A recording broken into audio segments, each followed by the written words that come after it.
live events, yeah, I have my mom connecting and send some messages online. It's, oh, that's my boy. Yeah.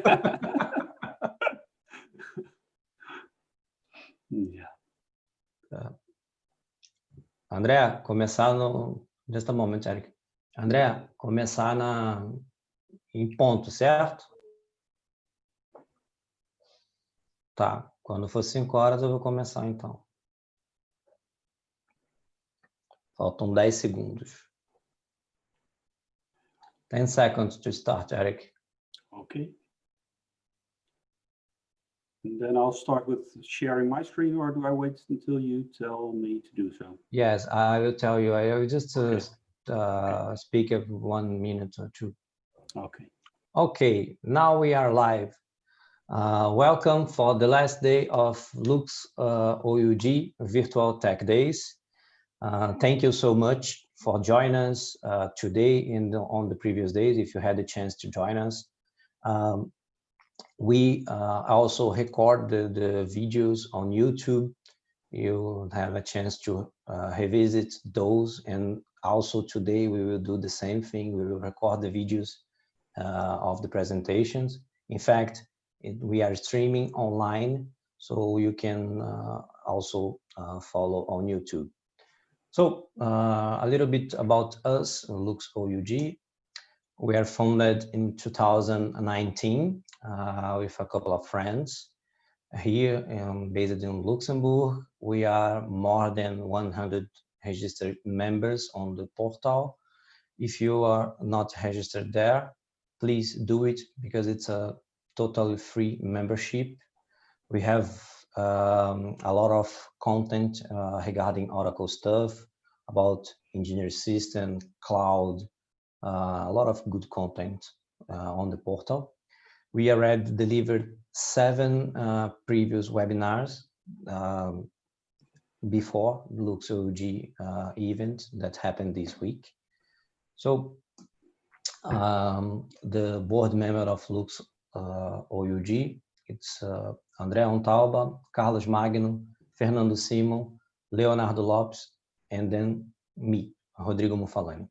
So now I will pass the word, the control to Eric, our first speaker for today. And we will also have later on Mohamed Uri, Yves Ravikumar, and Lonika Dickmans. Okay, so Eric is with you right now. I will stop sharing my screen and you can share yours. Okay, there it is. I hope you can see it. Yes, yes. But there is a bar, a black bar close to the right side. Maybe it's the resolution of the monitor. Maybe it's too high.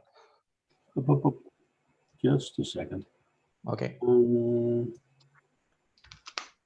I might be sharing the wrong one at this moment.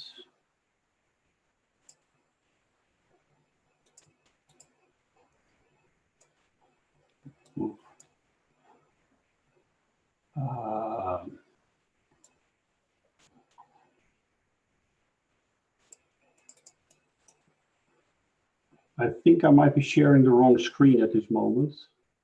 Now I am seeing the presentation, but it's cut off. Oh, okay. Sorry. No, it's okay.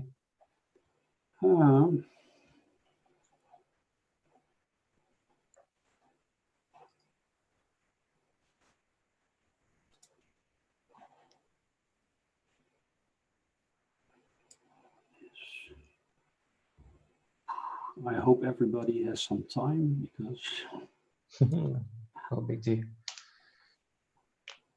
Let's see. This is that one screened. 2. That is the one I need to share. Okay. Is this better? Starting.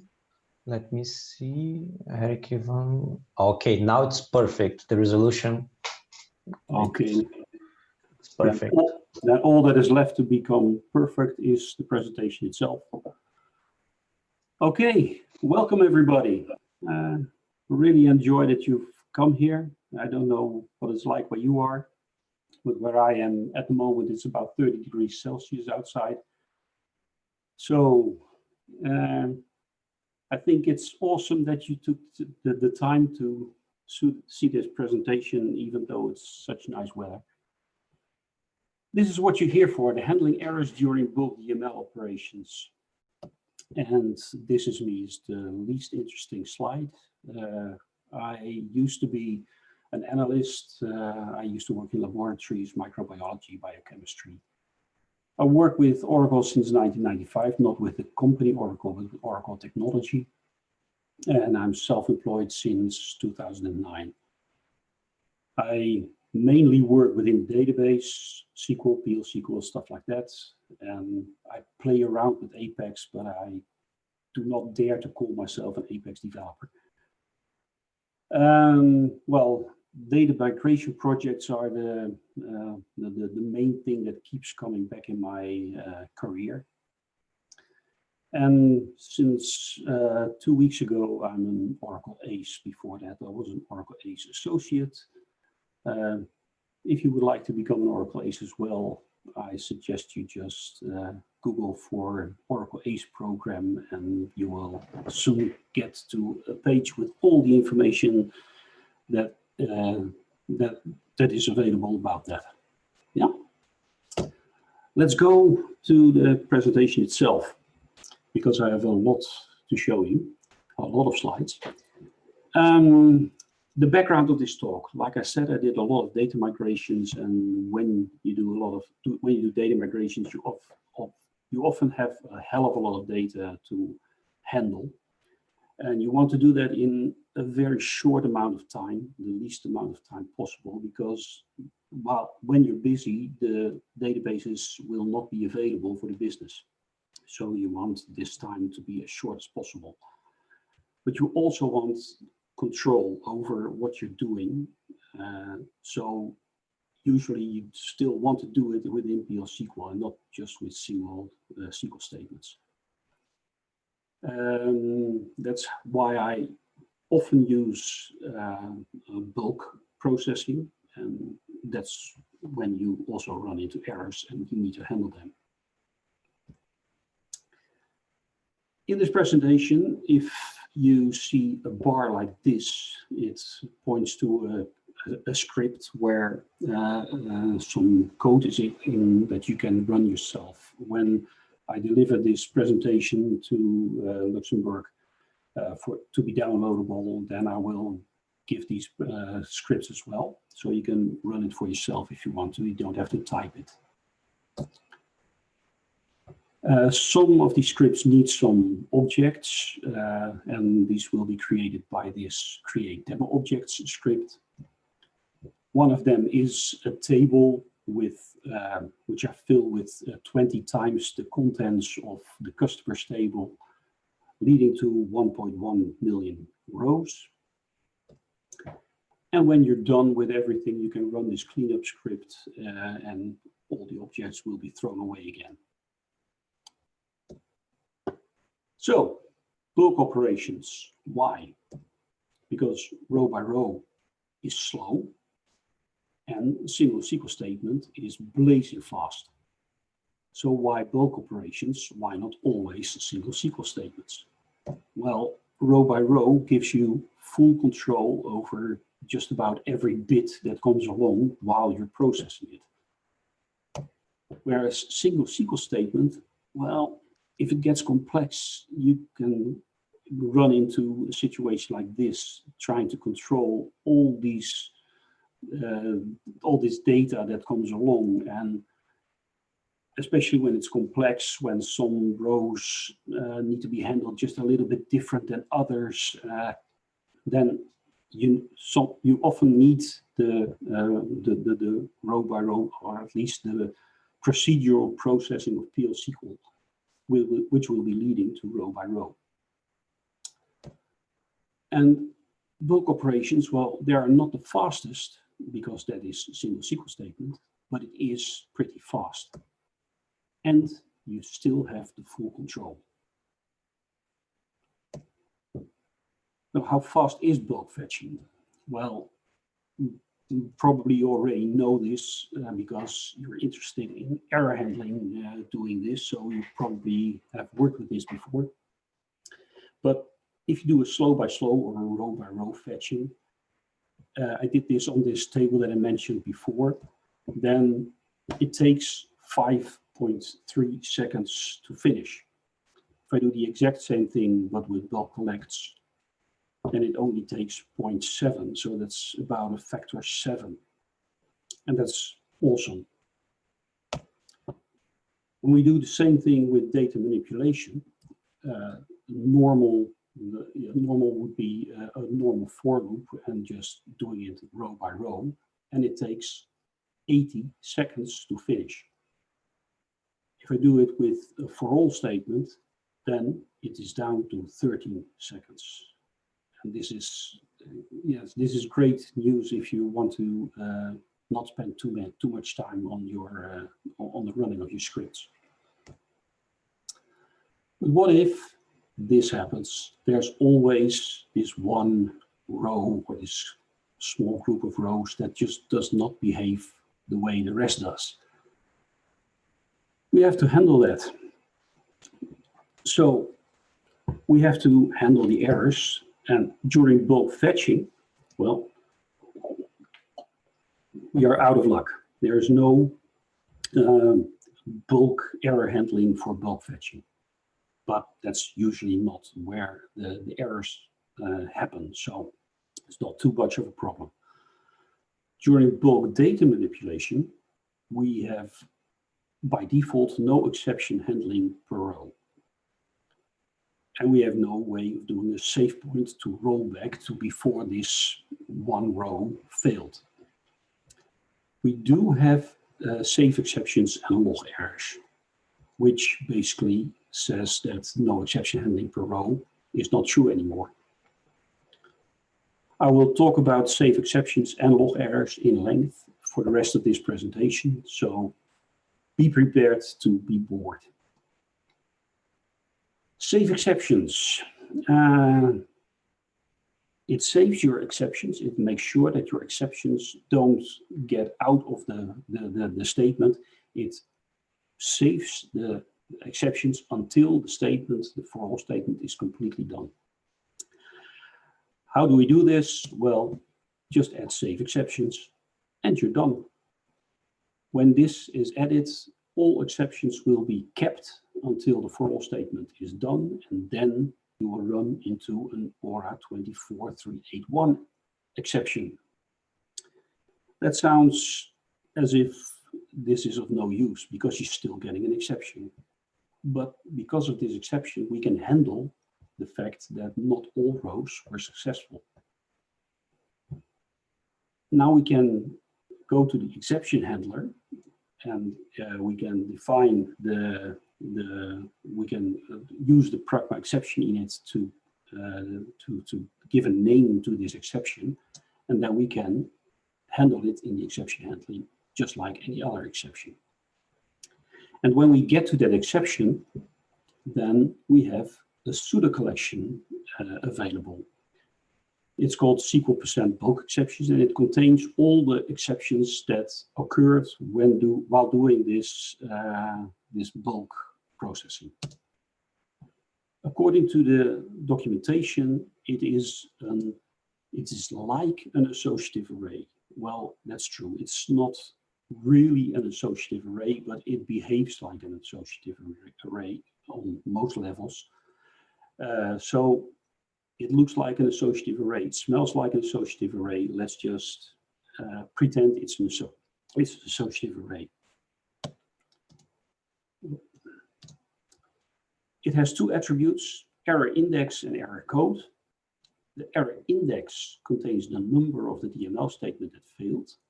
And it is important to remember that it is the number of the DML statement that failed, not the error index that you would expect if you look at the name of this attribute. I'll come back to that later. And it contains the error code. Unfortunately, not the error message, but the error code. And I'll come back to that as well later.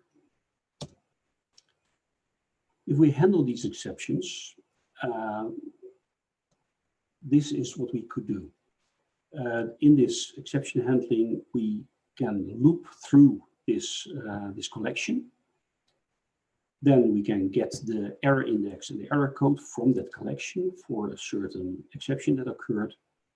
And then with these the index and error code, we can do whatever we want. Here I just put it on screen, but we could also go back to the original collection and find out which row exactly it was that went wrong. And this is the output of this script here. Notice the error code is a positive number. It's not a big deal, but it's something you have to be aware of when you want to find out what the error message was that belongs to this number. And we may lose some information because we only have the error code. And yeah, we can look up what message is connected to this number.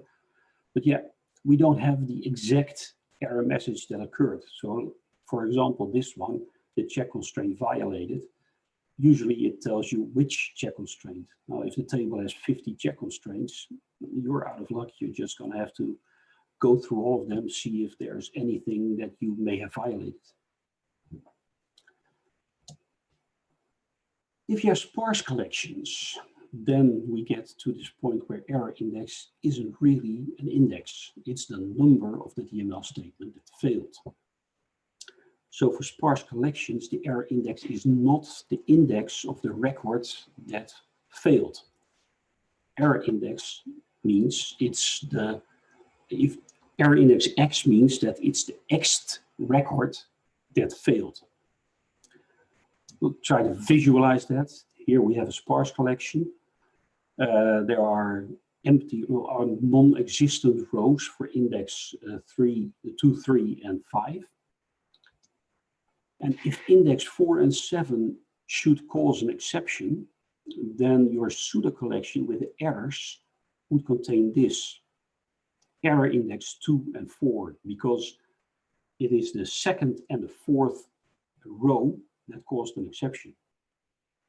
And this is a bit of a shame as well, because it means that you can't just get exactly to the right spot in this collection, the original collection, to the row that caused the error.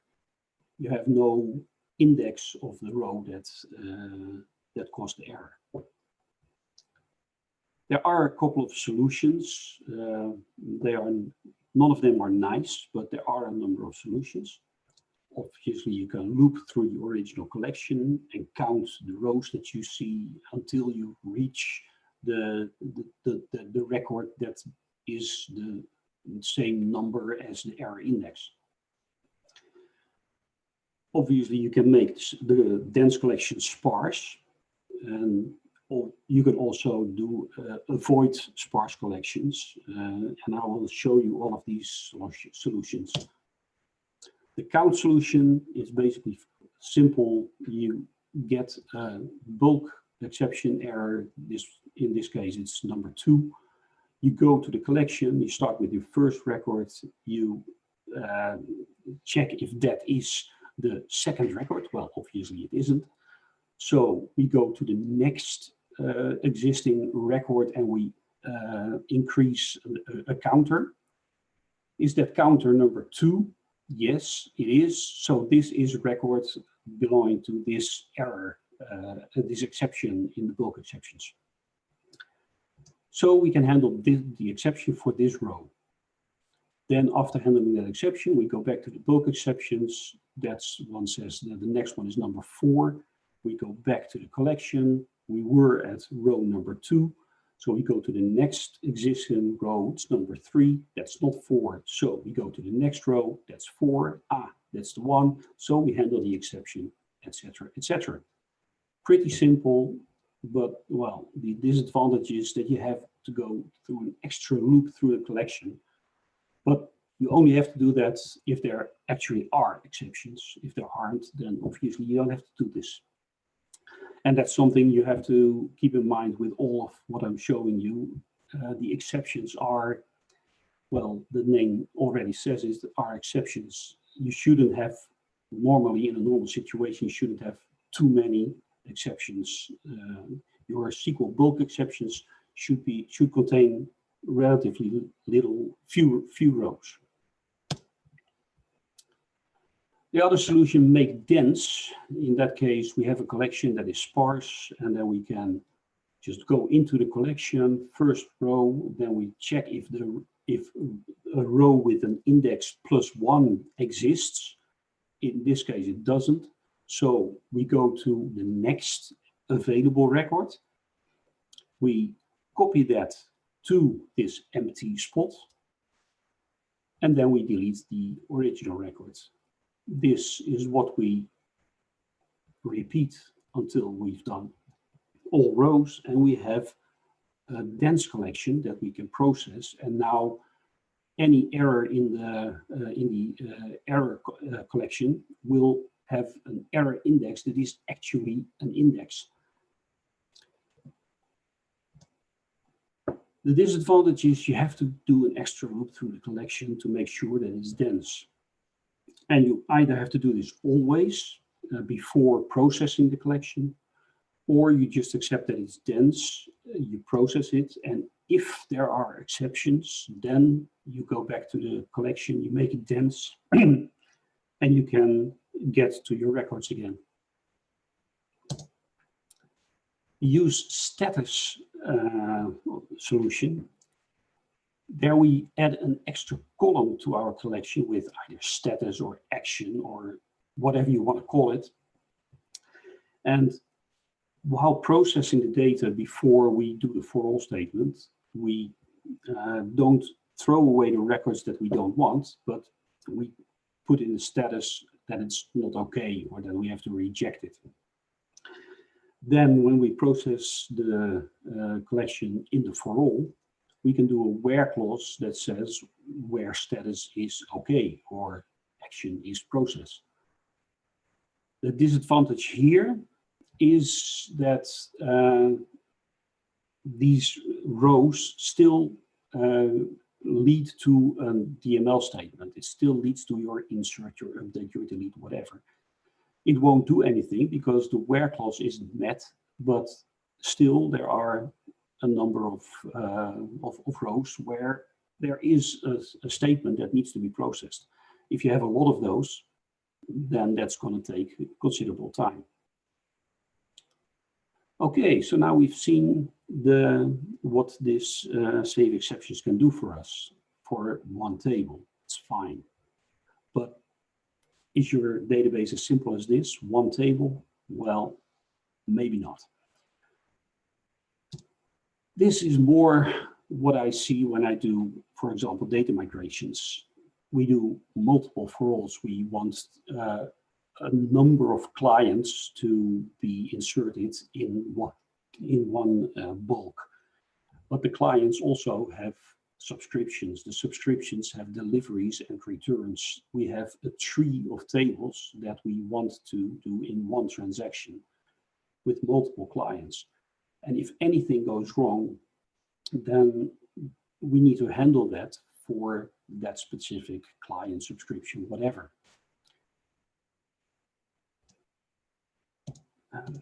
Oops, yeah, inserts, and then an error occurs somewhere in the tree. And with data migrations, often you want a tree for a parent to be complete or not there at all. So suppose something goes wrong with a return, then we don't want incomplete data after the migration. So we want then the entire client to be removed from this migration. But we already did the bulk processing for the clients, for the subscriptions, for the deliveries, and then for the returns, and then suddenly we run into an error. That means we have to do some cleanup. These are all the other returns of the client need to be deleted. The deliveries of this client needs to be deleted. The subscriptions need to be deleted, and the client needs to be deleted. Well, option 1 to do this is make use of the foreign key option of cascading delete. That is a very powerful thing. In that case, all you have to do is just delete the client the data belongs to, and the entire tree is deleted. But it's usually not an option for live databases. This is fine if you're doing a process that you have the database for yourself. But if it's live, then usually you don't want to change the foreign keys to cascading delete, because that could lead to severe problems. And it only works if you actually have foreign keys between the tables. Some of those tables may have a relation, but not foreign keys between them. And I admit, then you probably have a bad data model. But yeah, sometimes you're not in a position to change that. Sometimes you just have to work with that. And then you just can't use the cascading delete. And the logging of the extra rejections are hard, or maybe even impossible. The extra rejections, I mean, sometimes, often during data migrations, you will want to log that some data was in fact correct, but you couldn't insert it because of an error in one of the other records of the same client. This logging is pretty hard if you do cascading deletes. Another option is to add the primary key of the parent to each collection. Then for each bulk exception, you determine the primary key of the parent. Oops. And then you delete all rows of that parent primary key in the table where this error occurred. Then, if the parent has other children, you also delete the entire tree below that table. Then you delete the parent record. Then you determine if that parent has another parent. And then you go through this again, etc., until you get to the topmost parent. And this gets really ugly, really fast. You don't have to have a very huge tree for this to be completely unmanageable and not understandable anymore. So I don't think it's a really good option, but it is an option. There's another option to create metadata collection, and usually I use this one. You create an extra collection, and I like to do that, to make that a nested table so I can fire queries on it. In this extra collection, you map the index of each row in each collection in the tree to the primary key of the top-level parent. And if a record causes an exception, you can easily get the primary key of the top-level parent from that metadata. And then you can get all the rows that have the same top-level primary key. And you can just delete them. This is what it could look like, a nested table that has a table name. That's the table for which a certain record is in a collection. A collection index, that's the index number where you can find this row in the collection. The top level PK, that's the primary key of the top level parent. And a table PK, that's the primary key of this record in this table. Then we have here an example with this metadata table. We see that there are records for the collections for the table clients, for the subscriptions, and for the deliveries. The collection index is the index in that collection with this data. Then we have the top level primary key. We have client ABC and client KLM. Subscriptions, 3 of them belong to ABC, 1 to KLM. Deliveries, 2 to ABC and 1 to KLM. And then here we have the primary key of this client record, and here the primary key of this subscription record, etc. Now, if, for example, delivery number 2 would run into an exception, then we can easily find to which top-level primary key it belongs by querying this nested table. Query it where table name is deliveries and collection index is 2, and we know the top-level primary key is ABC. Then we can query that table again, that nested table, to get everything that is connected to this top-level ABC. And that's that. And then we have 3 primary keys here for 2 tables. Well, in fact, 4 primary keys with 4 tables, but 2 that we should delete. And we can do that with a simple statement. We can do this in code. We select from the nested table where the table name is returns and the table PK is this one. That's the one that was in error. Then we join it to itself over the top-level primary key. And we limit the output to the, for example, the subscriptions table. Then we have a list of primary keys for the subscriptions table, and we can just delete from the subscriptions table. It's as easy as that. Okay, then now for something completely different. Well, we're going to log errors. It's another way of trying to handle errors. What is it? It's a DML statement clause. You just can add it to any DML that you can think of. It logs errors in a separate table, and it has this structure: 5 columns that are always there, or an error number, or an error message, or an error row ID, or an error op type, and or an error tag. And apart from these 5, it has the columns that need to be logged. By default, all the columns in the original table. It's available since 10.2, so it's been around for a while. And the columns to be logged are maximum length character. That used to be varchar2 4000. Nowadays, it could be 32K. Why is it always varchar2 or raw? Well, it's basically because if you have an error in a data type while you're doing, for example, an insert, and you want to log this error, and this column, the corresponding column in this table would be the same data type, then inserting into the log errors table would lead to the same error. And that's not what you want. So you have a very generic data type for all the columns in this table, so that whatever you try to put into the original table, you can put it in here so you can see what error that you made.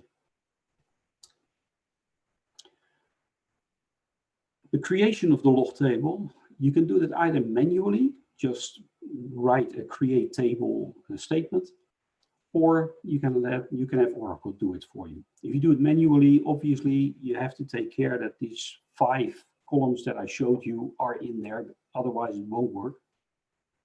But it's possible to just do it just manually.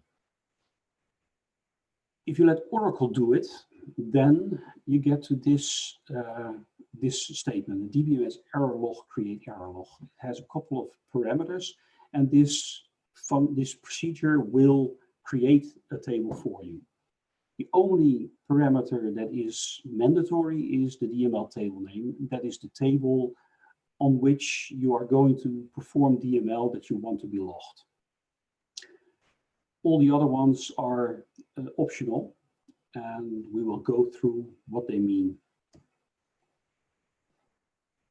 Again, like I said before, if you're using extended table types, then those the columns in this table will be varchar2 very big, and that may not be what you want. And if that is true, then I suggest that you create your tables manually and not not using this this procedure. The parameters, the error log table name. Well, if you don't supply a name, then the name will be $$ underscore and then the table name of the original table. If this gets too long, then it is truncated. So before 12.1 to 30 characters, 12.2 and higher to 128. The resulting table name can't already exist, obviously. If it does, you run into an error and you have to think of some other name. But you can supply any name you want here. I think it's a good idea to have some sort of standard here, so you can recognize the error, the table as an error table. But you can name it whatever you want. The error log table owner and the error log table space. Well, it's just the owner and the table space where the log table will be created. If you leave out the owner, then it's going to be the current user, and the table space, if you don't supply that, then it will be the default table space of that user. And then there's skip unsupported. If your table contains columns that are not yet supported, well, probably they will never be, but okay. Then if you do skip unsupported true, then the table will be created, but those unsupported columns are not in there. They will not be logged. If it's false, which is default, then the procedure will raise an exception or a 20069, and you will not be able to create that table. And it's a good thing that that is the default, because if you just try it with the defaults, at least you are aware of the fact that some columns cannot be logged with log errors. What are the unsupported data types? Well, basically this long, lob, b file, and well, things like nested table, an object, stuff like that. How do we log it? Well, you just add the log errors clause to the end of your DML. You do it like this: log errors with optionally into log table name, optionally a tag, and optionally a reject limit, which means that log errors is all you have to add to your DML statement to make use of this. But you probably will want to give some extra information here. The into log table name defines in which error log table the errors will be logged, because you can have multiple log tables on your table, or you could have just one, but you invented a nice name yourself, and Oracle will not be able to determine which table that might be. If you leave it, if you don't supply it, then it will use the same convention that was used with the procedure we saw earlier. So $$ underscore with the original table name attached to it. The tag, it's a value that will eventually end up in the ORA-R tag column in the log table. And if you don't supply it, it will just be nil. And it's there so you can identify the rows so you know that this row belongs to this statement. You just have to be creative with what you put in that tag. We'll come back to that a little later as well. The reject limit. If more errors occur than the reject limit, then the statement will fail. So this is a way where you can just accept a certain number of errors, but if you're doing a DML statement over 500 million rows, and once you reach 1 million errors, then maybe there's something seriously wrong and you want it to error out before it runs all weekend and then tell you all 500 million rows were in error. That's a nice way of doing that. Usually in a more or less finished product, you would probably say reject limit unlimited, because you want the entire statement to be processed and then figure out what went wrong. But that would be at the stage where there are few errors.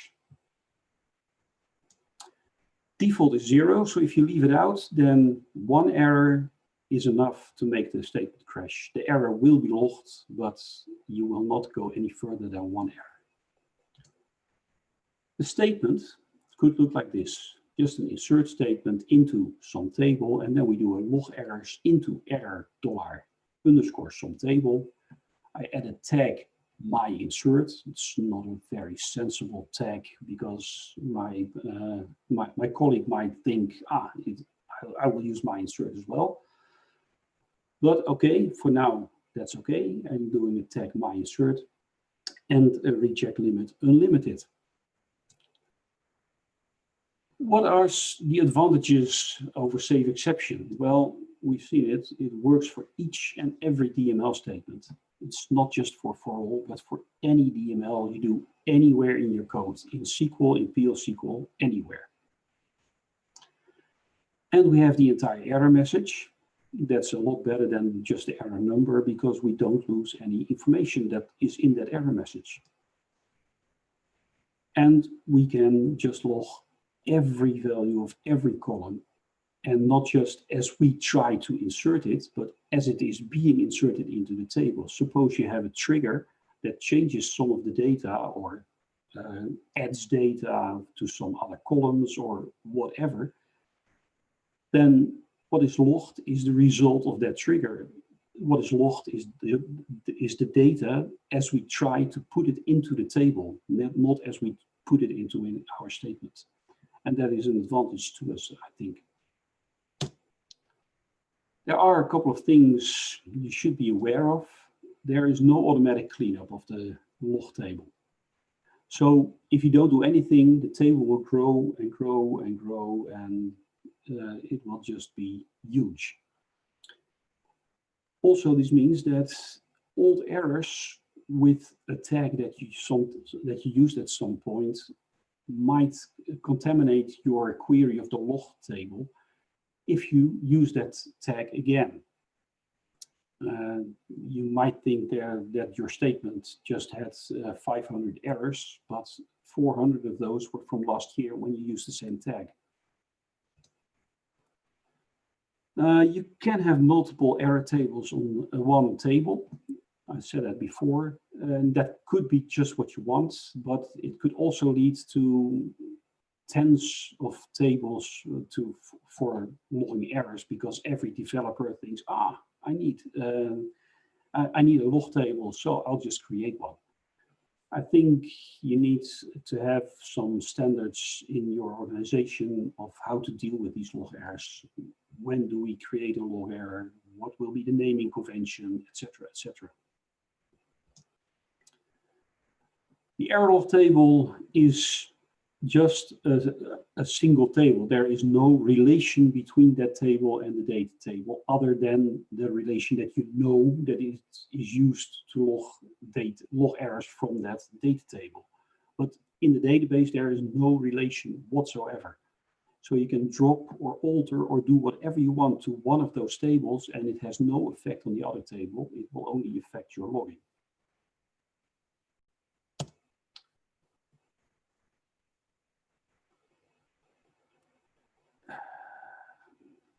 Sorry, I just lost it for a second. You can only identify the errors that happened for a certain statement by tag. So this tag needs to be well thought over. You have to have sensible tagging, so you can be sure that when I query this logging table, I will get the errors that happened for this exact statement. The log table is not session specific. You could make it session specific by making it a global temporary table. I'll come back to that again later. The structure of the log table, well, you have to keep it in sync with the original table. You have to do that yourself manually because, like I said, there is no relation between the tables. If it's not being kept in sync, then you won't get any errors, but yeah, you might not have everything logged that you expect it to be logged. The logging is obviously committed in an autonomous transaction. That is very good. That's very great. So whatever happens to your processing, the log will still be there, unless, of course, you had a global temporary table. And the statements will always complete successfully, unless, of course, you go past the reject limit. But if you don't, then your statement will always be successful, no matter how many errors there were in there. So to know whether or not it was completely successful, it is up to you to query the log error table. If you don't, you will just continue thinking everything was okay, but maybe half of your rows were rejected. So do not forget to query your log table and to check if errors occurred.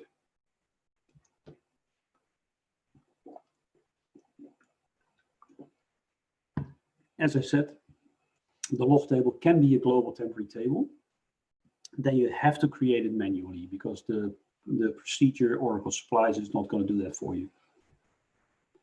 And it must be an on-commit preserve. Well, obviously, because if you do a commit in an autonomous transaction and you do not have on-commit preserve, then the row will be gone the second you insert it.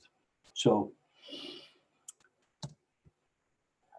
the advantages of a global temporary table, well, there are quite a few. All the logging that you see is yours.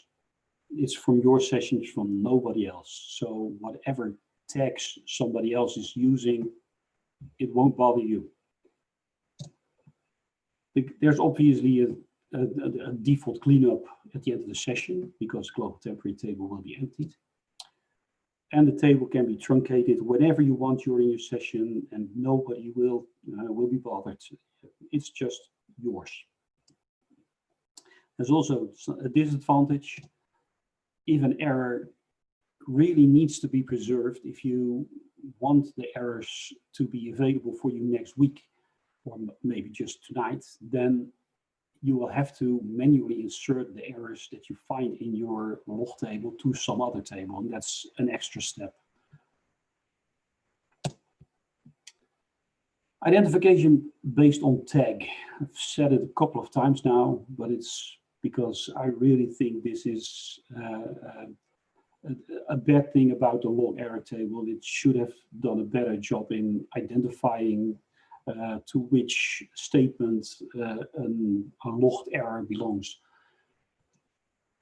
The procedure, if you use a procedure name, well, it's going to be the same in the next call, even if you have a global temporary table. So you know that if you're looking for this procedure name, it's your call to the procedure name.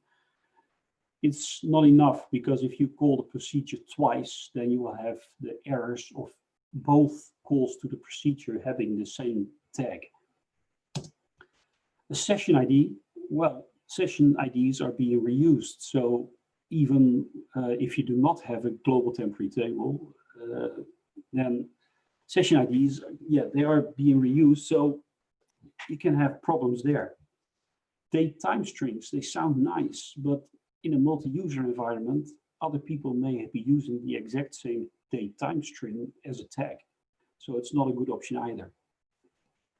What I often do is create a sysGUID, use sysGUID to create a global unique identifier. and use that as a tag. And then I have a global unique identifier for every for every transaction.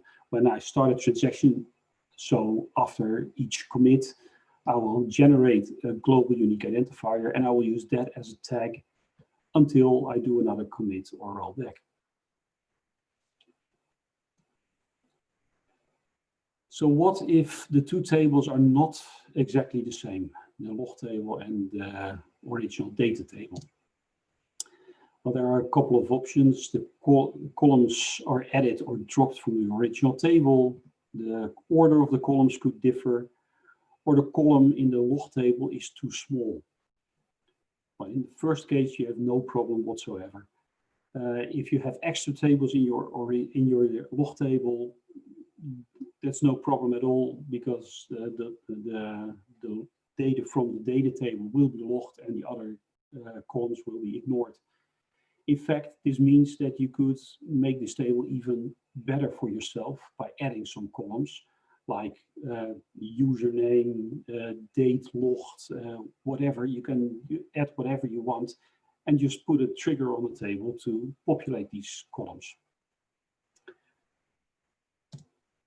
Oh yeah, and if you have columns missing, I forgot to say that. If you have columns in the log table missing, columns that are in the original data table, then that's not a problem either. It's just that these columns will not be logged.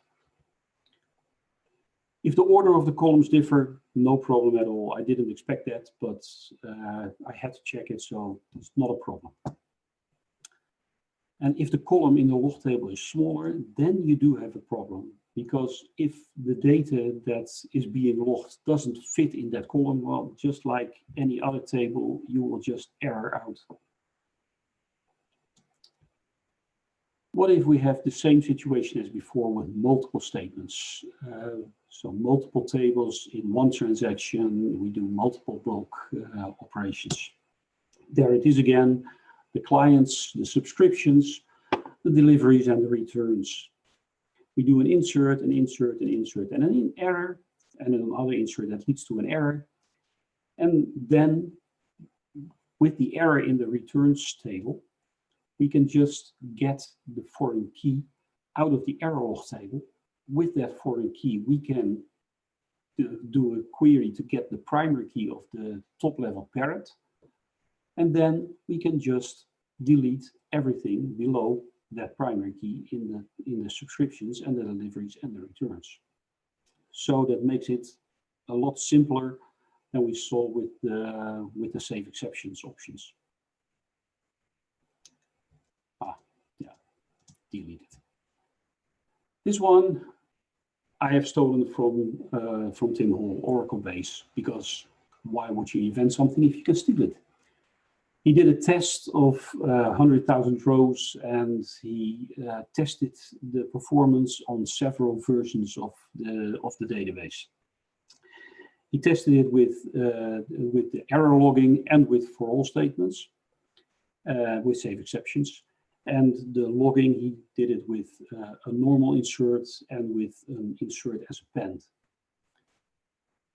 And what we see here is that the error logging is before 12.1, it was really slow compared to the others. Error logging with an insert append was fast enough. That was great, but without the append, a normal insert or other DML would be very slow. As we can see, that is in 12.1 and further on, that problem has been resolved, so the performance is not really something to worry about too much. The summary. Well, log errors gives the actual error message. Save exceptions, well, you lose information. Log errors also stores actual data. Save exception only has pointers to the collections where the original data was, and you have to try and go find your data. Errors logged by log errors is persistent as long as you don't use a global temporary table. But for save exceptions, after your procedure is finished, the save exceptions are gone as well. Log errors can be used for the ultimate bulk operation, a single statement, and you can't do that with save exceptions. That can only be used for all statements. Save exceptions, correcting your executed DML in a tree of tables that could get pretty complex, but with log errors, it's just a couple of extra DML statements. It's a lot simpler. With log errors, you always have a successful statement as long as your number of errors is below the reject limit. So it's up to you to check if anything went wrong. Save exceptions will just raise an exception that will notify you of the fact that something went wrong. And log errors makes you work to identify the errors caused by the last statement. Save exception only has the errors for the last statement. So you don't have to worry about, are these errors my errors? They are. They can't be anybody else's. And before 12c, well, the performance of the log errors could be bad.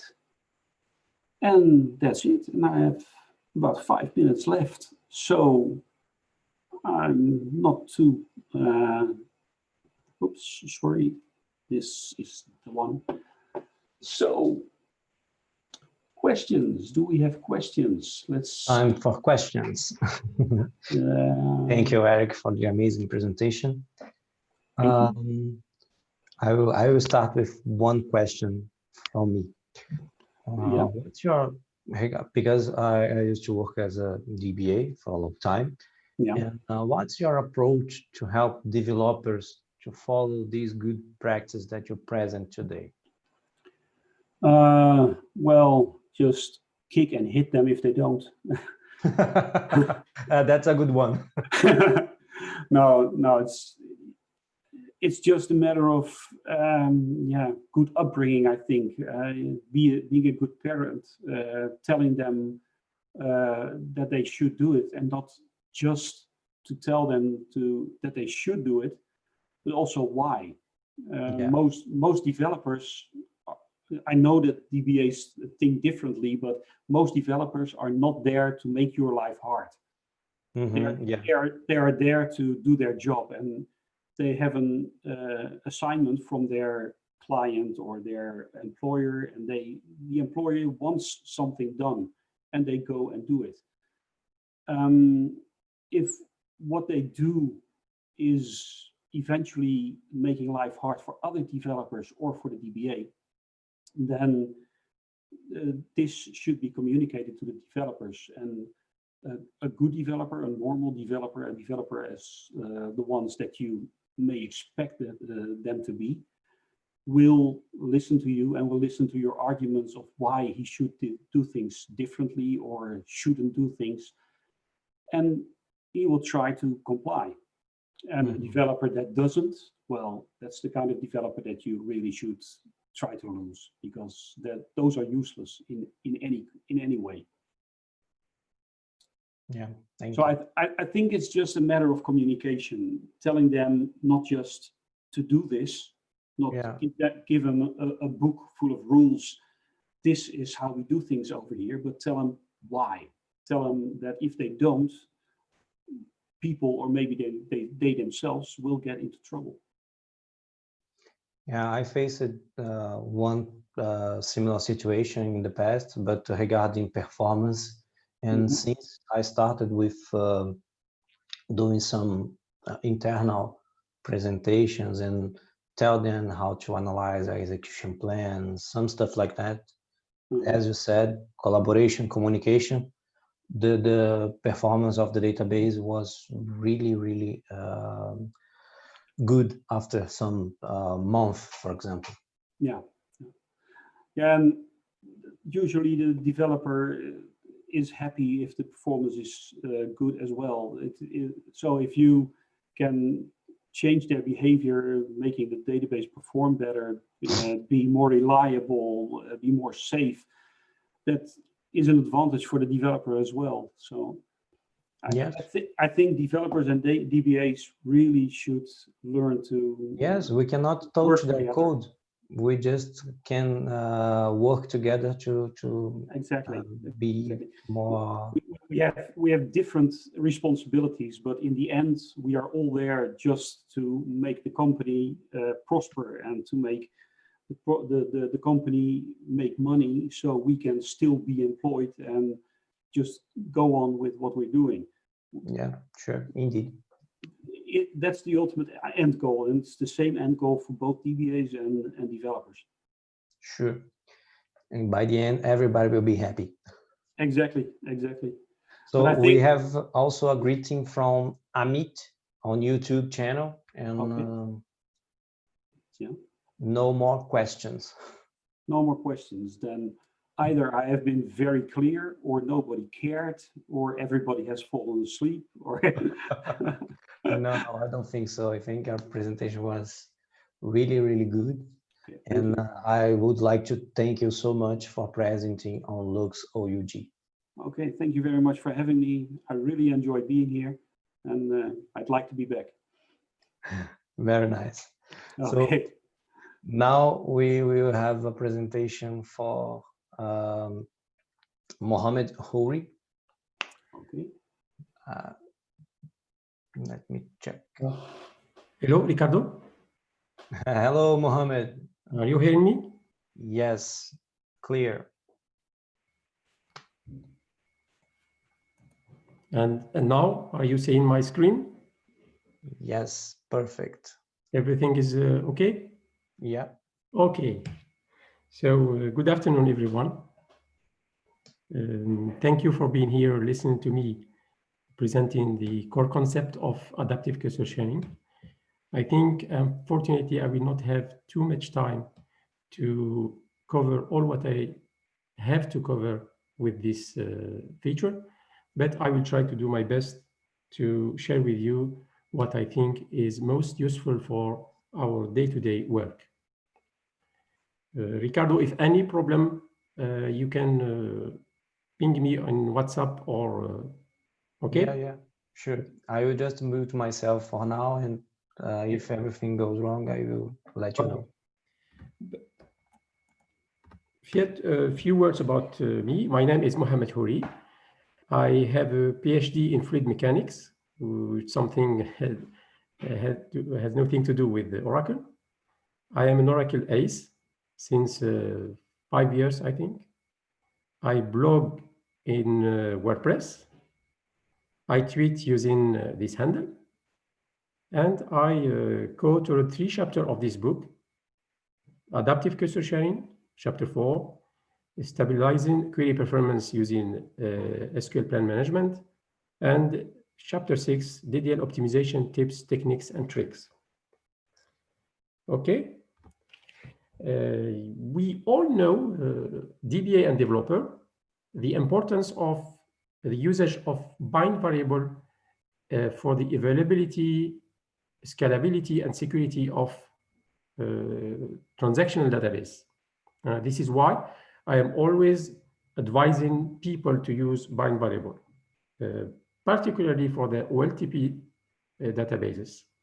However, although bind variable are vital and crucial for transactional database, they nevertheless introduce a performance threat. Imagine two different bind variable value processing different amount of rows.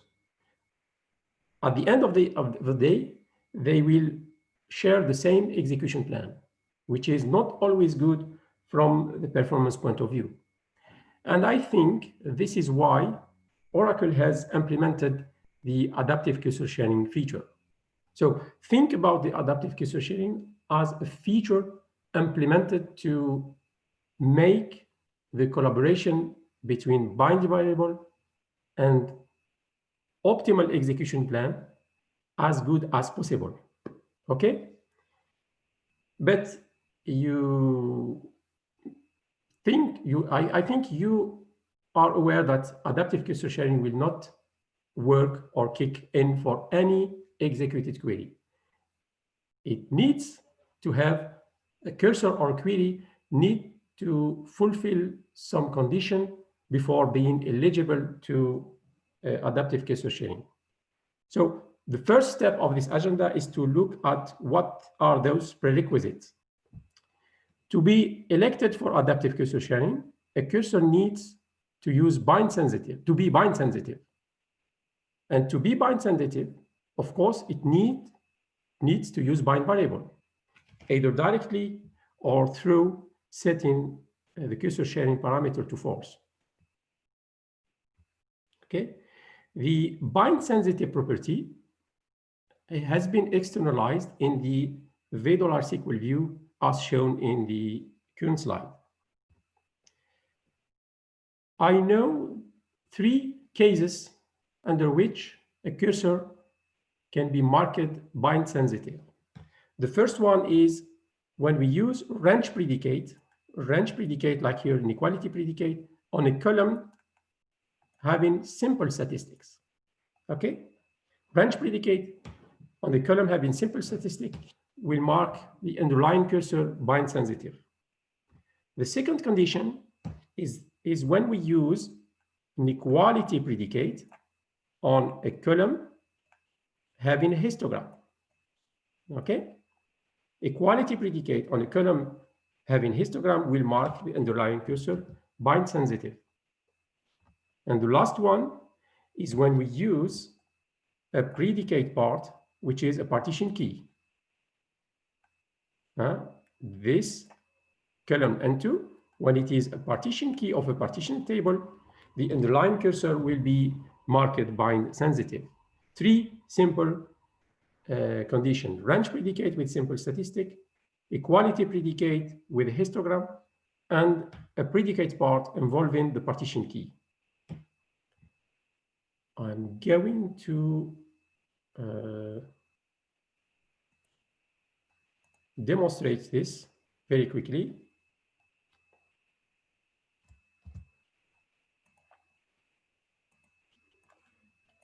The first case, I am using a simple table, TACS, with 2 columns, purging the shared pool, setting the cursor shared to false, and collecting statistic without histogram with the method opt for all columns size 1. And you see the N2 column of this table has the following distribution, which is a skewed value, and there is no histogram on the column N2. And now I run a simple query with an equality predicate, an inequality predicate. Let's see the underlying cursor. The underlying cursor is this one, and it is using a table access full. But let's see the underlying cursor here is already marked bind sensitive. You see bind sensitive, yes. So very simple. No statistic on column N2. You use a range predicate, your cursor will be marked bind sensitive. Okay, but if I change slightly the initial query with the range predicate to an equality predicate, you will see that the underlying cursor, this one, will not be marked bind sensitive. Okay, so I repeat, first case, no histogram, only bind variable. I'm using here bind variable thanks to the cursor sharing set to false. An equality predicate will mark cursor bind sensitive. Okay, first case. Let's see the second case, which concern an equality predicate. Exactly the same setup. Purge the shared pool, set cursor sharing to false, but collect statistic with histogram here for all column size skew only. And you see, we have now a frequency histogram on the column N2. Now I'm going to run the query with an equality predicate, and you will see that the underlying cursor here has been marked bind sensitive. Is bind sensitive? Yes. So second case, simple. You have an equality predicate, but the predicate has a histogram. Then the underlying cursor will be marked bind sensitive. Okay. The third case.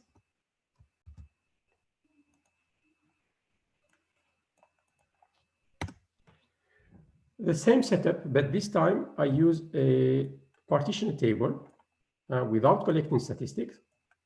Okay, you see, without collecting histogram, you see that there is no histogram on the column N2. And now I ran an equality predicate on the column N2 without histogram, but this time the column N2 is a partition key of a partition table. And this is why we have partition len single. You see, partition len single. So the underlying cursor will be marked bind sensitive. Is bind sensitive? Yes. So third case, simple case, you have a predicate part which involves a partition key, then your cursor will be marked bind sensitive.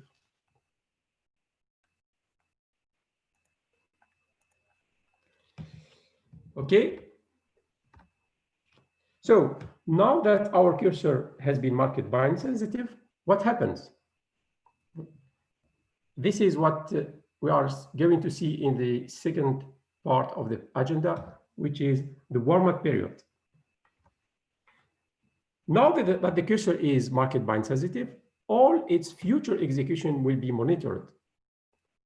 The goal of this monitoring phase is to decide when it is time to mark the cursor bind aware. And as long as a cursor is not marked bind aware, adaptive cursor sharing will not kick in. The time it will take for the cursor to switch from bind sensitive to bind aware is known as the warm-up period. The bind aware property has also been externalized in the $sequels view as shown in the current slide. So how do you think Oracle handles this warm-up period? For that, it will use the view called the $SQL CS histograms, CS for cursor sharing. This view contains three important columns: child number, the bucket ID, and the count. The child number represents the execution plan used by the query. The count represents the number of execution done by this child number. And the bucket ID, we have three values for the bucket ID, 0, 1, and 2. Bucket ID number 0 concerns query that process between 0 and 1000 rows, while bucket ID number 1 concerns query that process rows between 1000 and 1 million. And finally, bucket ID number 2 concerns execution processing more than 1 million of rows. Okay, so now based on the bucket ID count, Oracle uses three rules to switch a cursor from bind sensitive to bind aware. The first case is when all execution are done at adjacent bucket ID, at bucket ID 0, 1, or 1 and 2. The second case is when execution are done at distant bucket, means 0 and 2. And the last case is when there are execution distributed over all the buckets, 0, 1, and 2. Okay? Let's see now the rule used for the first case. The rule used in this case is very simple. When all execution done, when number of execution done at bucket ID number 1 equal the execution done at bucket ID number 0, then the next execution will mark the cursor bind aware and compile a new execution plan. Okay? Demonstration.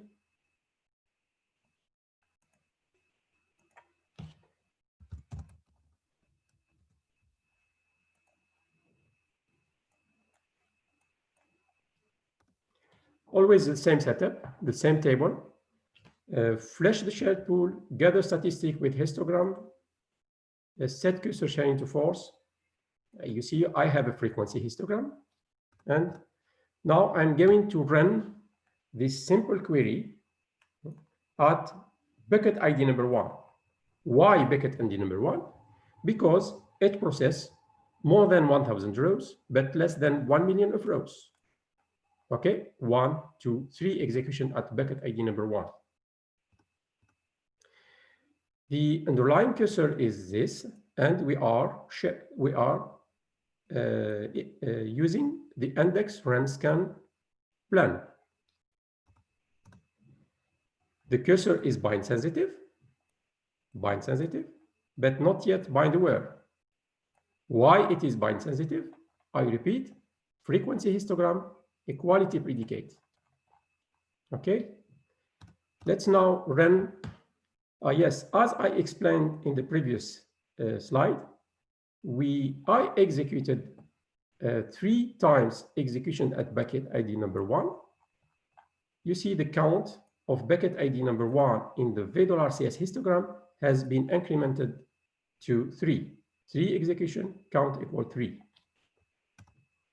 Now I'm going to run the same query 3 times at bucket ID number 2. 1, 2, and 3. Why bucket number 2? Because I am processing more than 1 million of rows. After 3 execution at the extreme byte variable value, you see, we are still sharing the wrong execution plan. The wrong, at least for this bind variable, which normally should use a full table scan. And you see that, as explained also in the previous section, I ran the query 3 times at bucket ID number 2. You see the count of bucket ID number 2 has been incremented 3 times. But according to the rule of the first case, 1 and 2 are adjacent bucket, and there is no execution done at the bucket number 0. But the count of bucket ID number 1 is equal the count of bucket ID number 2, then the next execution will normally mark a cursor bind aware and optimize a full table scan. Do you think it will do it? Yes, it did. You see, child number 1 and table access full. Why?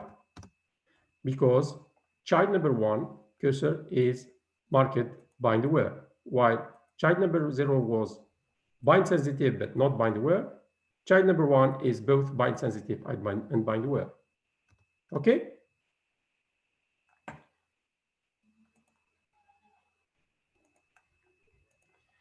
What about the second case?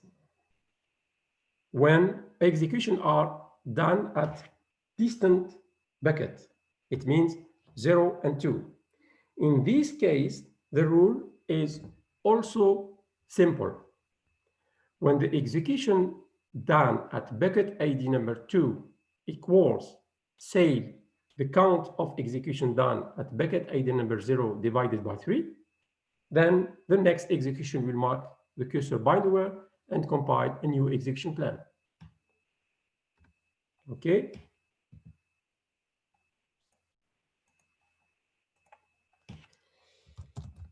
Let's demo this.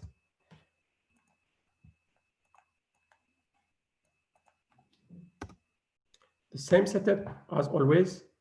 Purge the shared pool, set cursor sharing false, collect histogram, and run the query 10 times at bucket ID number 0. Why bucket number 0? Because I am processing less than 1,000 of rows, 10 times. And now execute the same query 4 times at bucket ID number 2. Why bucket ID number 2? Because I am processing more than 1 million of rows. Still, after all those execution, we are sharing the index run scan plan with child number 0. And the cursor is bind sensitive, but not yet bind aware. As explained in the previous section, you see we have 10 execution at bucket ID number 0 and 4 execution at bucket ID number 2. 2 distant bucket and no execution at the other bucket. So now we reach the rule. The number of execution at bucket number 2 equal the number of execution at bucket number 0, 10 divided by 3. 4 equal 4. So the next execution will normally mark a cursor bind aware and compile a full table scan. Yes, it did. Child number 1 and table access full. Why? Because child number one is bind sensitive and bind aware. Okay, while child number 0 was bind sensitive and not bind aware. And all those executions done at child number 0 corresponds to the warm-up period. Okay.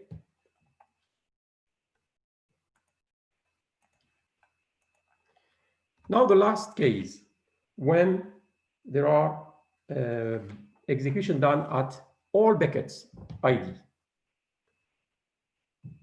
In this case, I spent, I think, too much time trying to reverse engineer the rule used by Oracle to mark a cursor bind aware, and I ended up by implementing the following function.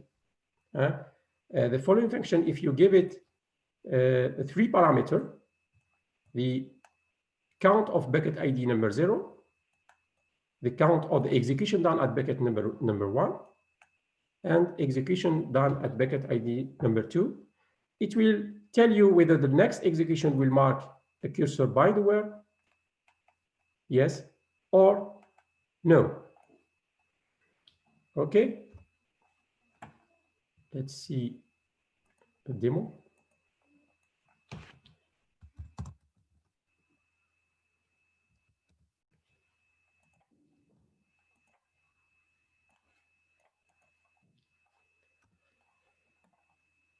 Always the same setup.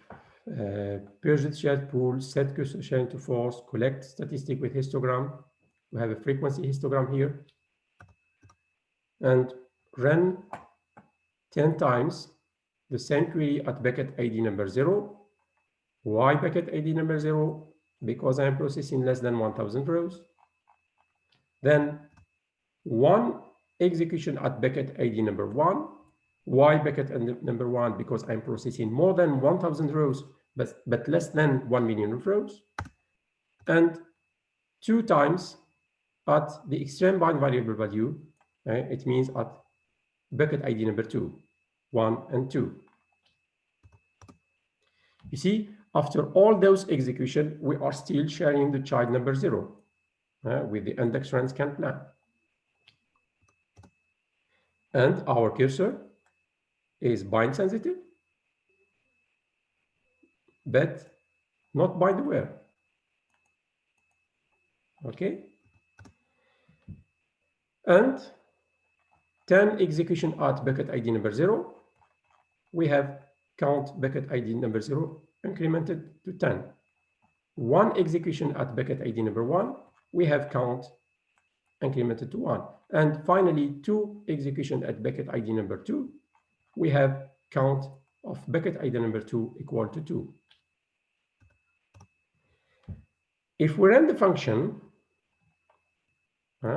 this function with this combination of execution 10, 1, 2, it says that the next execution will not mark a cursor bind aware, and it will still continue sharing the same execution plan. Do you think? Yes, we are still sharing this child number 0, despite we run for the extreme bind variable value which normally should use the full table scan. Why? Because now that we have run the third time, we see bucket ID number 3 has been incremented to 3, from 2 to 3.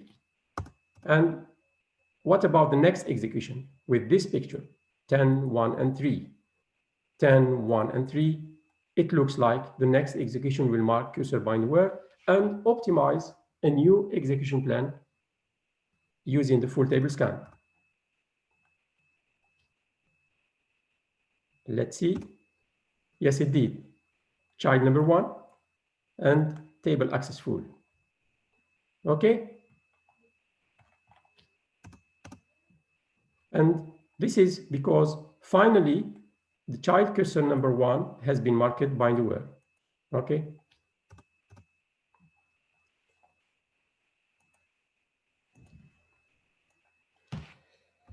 So now the third step of the presentation, which concerns the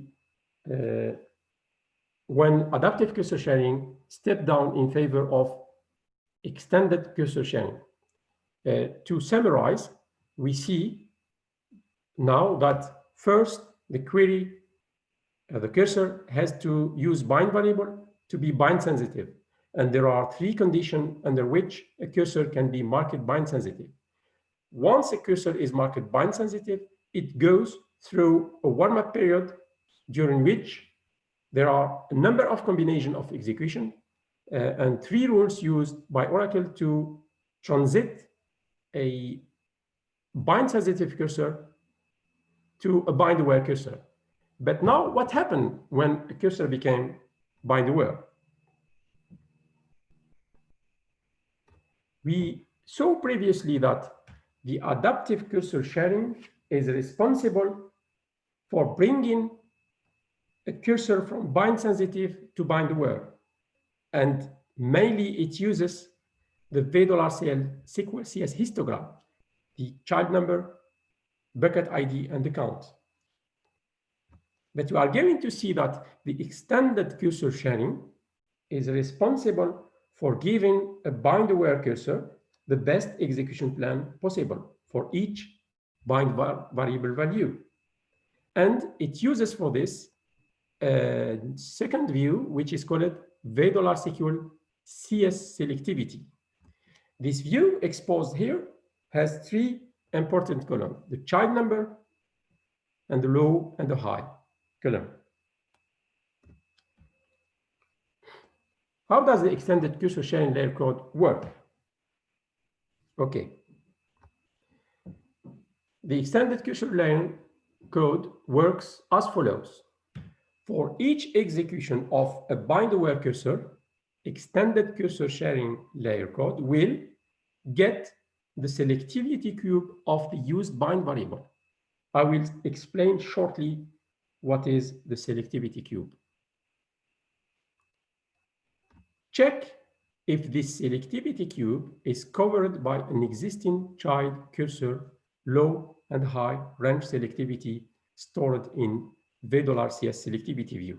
It means it pick at the bind variable value, get its selectivity cube, go to the CS selectivity, check whether there exists a child number that have a low and high value that contain the selectivity cube of the picked bind variable value.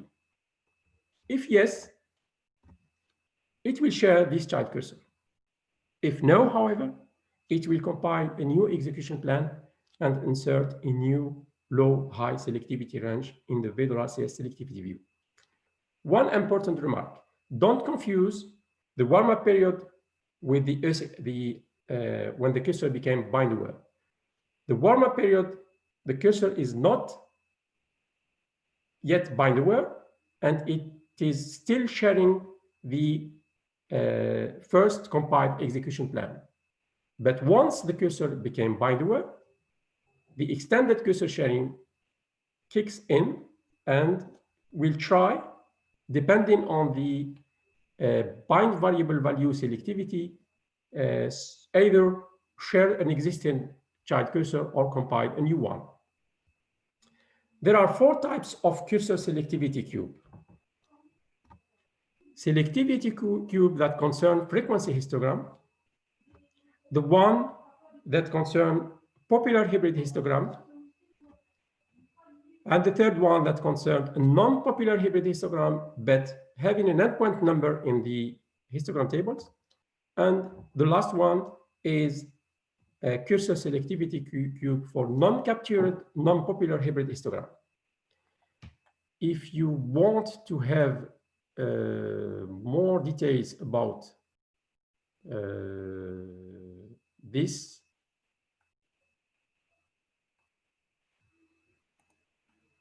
well, I don't have my my blog open.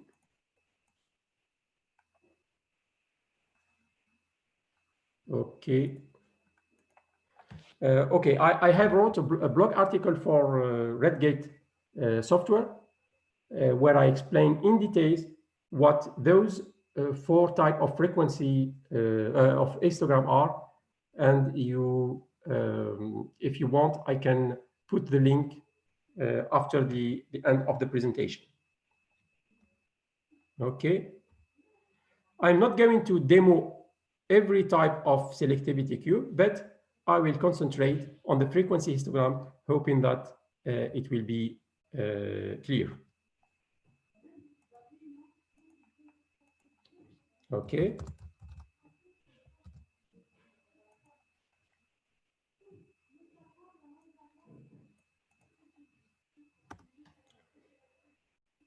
Okay, always the same setup. Don't worry about what you are seeing in the screen. I will summarize: flush the shared pool, set cursor sharing force, gather statistic with histogram. You see frequency histogram, run 19 times at bucket ID number 0. Run the same query 6 times at bucket ID number 1.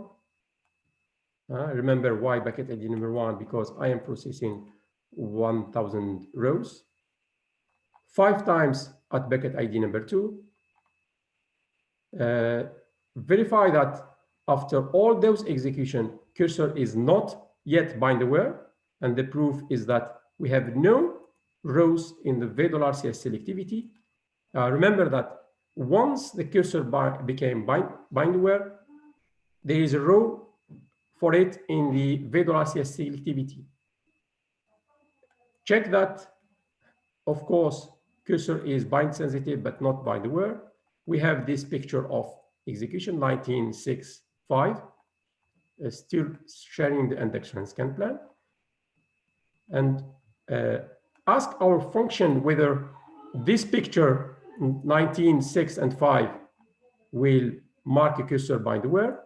Yes, it will. It looks like it will. So indeed, when we run this query, we have a table full access, and our cursor is marked bind aware, bind sensitive, and bind aware. So far, so good. This is what we see, what we saw previously. But now, there is one row in the CS selectivity having this low and high value. Child number 1, it is the one which is bind sensitive and bind aware, and it has a low and a high value. Okay. Here is how Oracle compute the selectivity cube of N2 columns.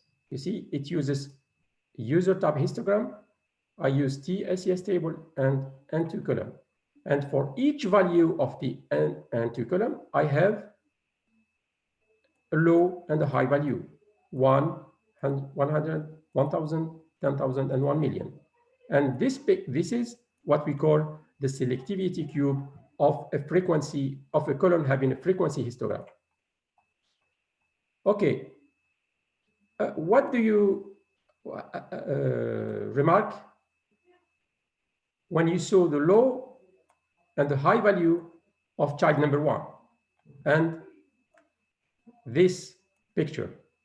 Do you remark something? 0.82, 1.00, 0.82, 1.00. The low and the high value of child number 1 corresponds to the low and the high value of bind variable 1 million. Why? Because child number 1 has been optimized for bind variable 1 million. It means that the low and the high value of child number 1 corresponds to the low and the high value of the bind variable 1 million. Okay?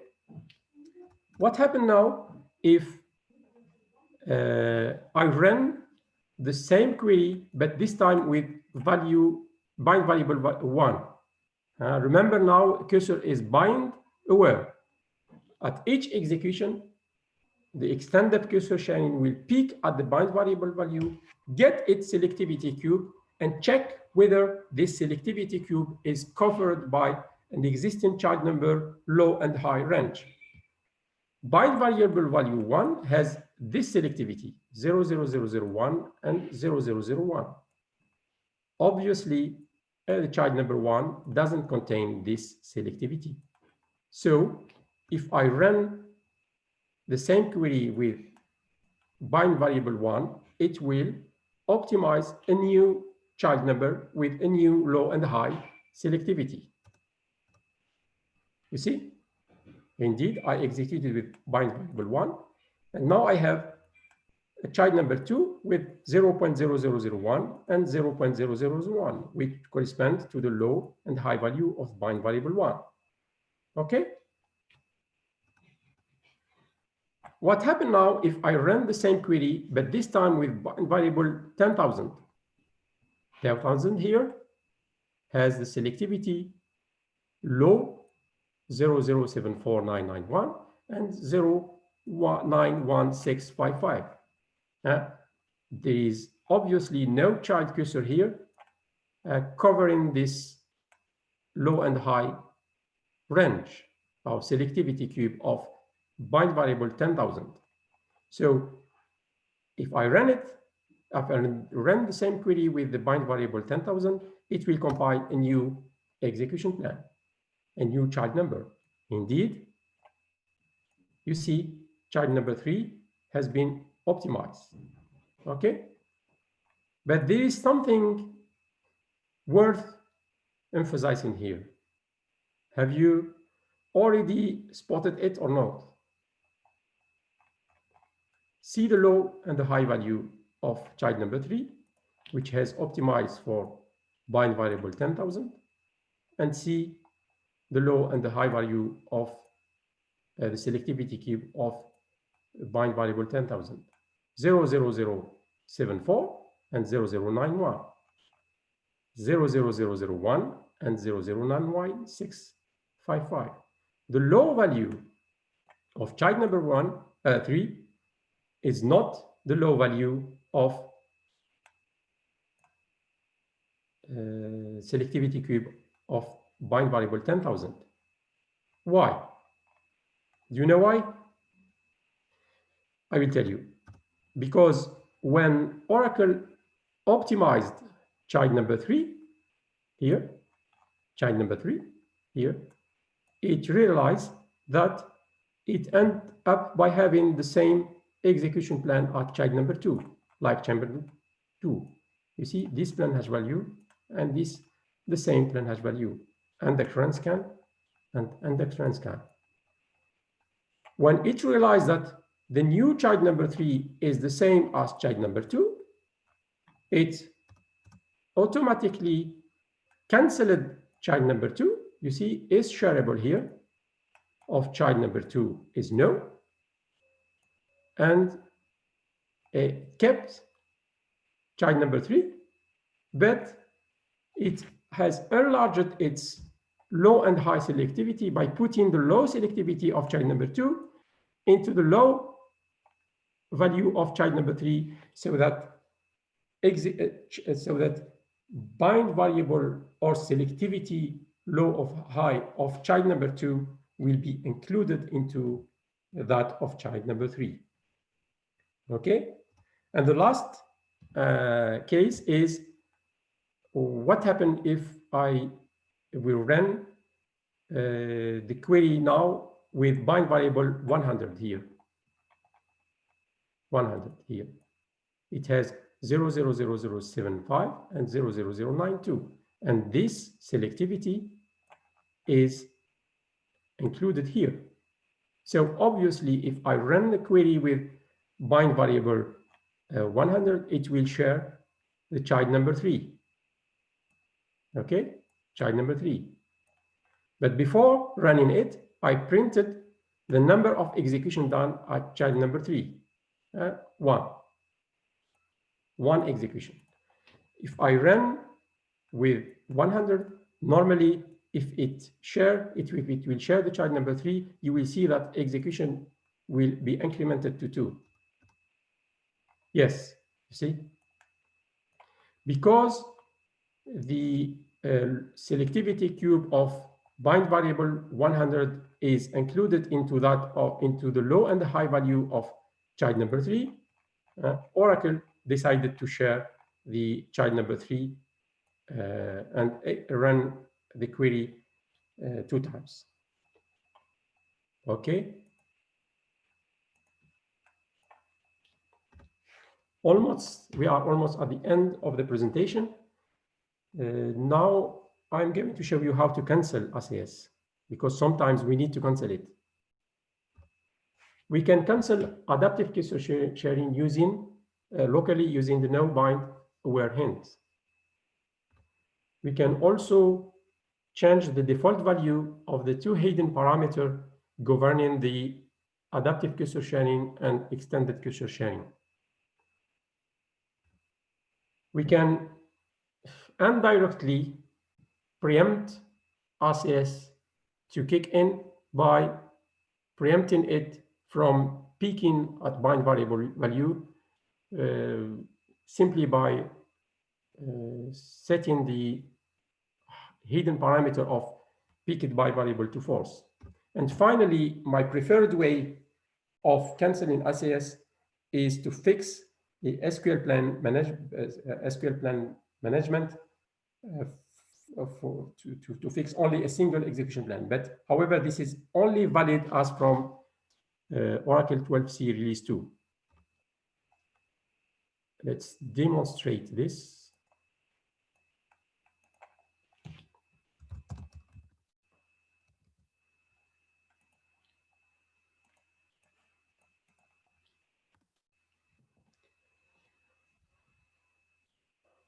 Okay, always the same setup. Briefly, I will show you what I did. Okay, flash the shared pool, set keystroke sharing to false, collect statistic with histogram, drop an SPM if any. You see I have frequency histogram, execute query 10 times at bucket ID number 0, then at bucket number 1, then at bucket ID number 2, etc., etc., etc., until I end up by having the following picture in the $SQL view. Okay, but I am interested only on the 2 last child number. They are bind aware, bind sensitive, and bind aware and shareable. And now suppose that this child number is causing you a performance issue, and you want to fix only this execution plan for any execution of any bind variable. For that, you will fix SQL plan management, SQL baseline. Okay, I use the load plan from keystroke cache with the corresponding SQL ID here, and I use the plan hash value that correspond to child number 4.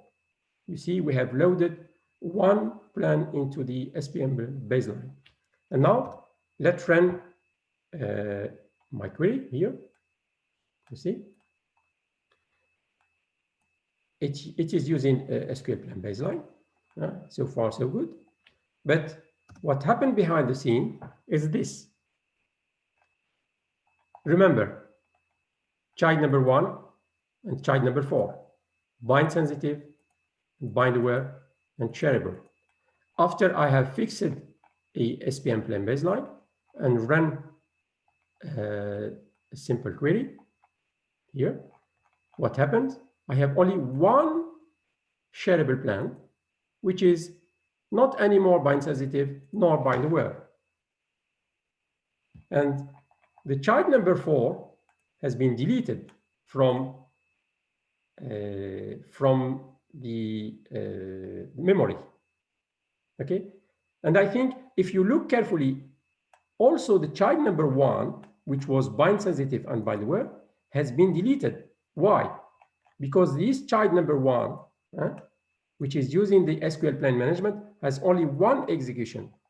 Okay, if this one has been reused, then I will have 2 here. Okay, simply put, if you have if you want to cancel ACS because it's switching multiple execution plan, you choose the best plan you think is, fix a SPM baseline, and behind the scene, Oracle will cancel ACS by setting the bind sensitive and bind aware of the corresponding cursor to no. Okay.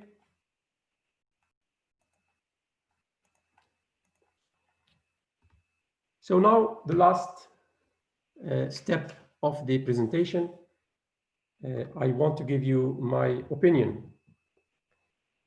I think by way of conclusion, I would like to say the following about adaptive cursor sharing and extended cursor sharing. Certainly, there are situations where adaptive cursor sharing is helping, and people very often are not aware at all that their query is performing very well thanks to adaptive cursor sharing. So by default, I think let's adaptive cursor sharing and extended sharing working by default, and don't change any parameter.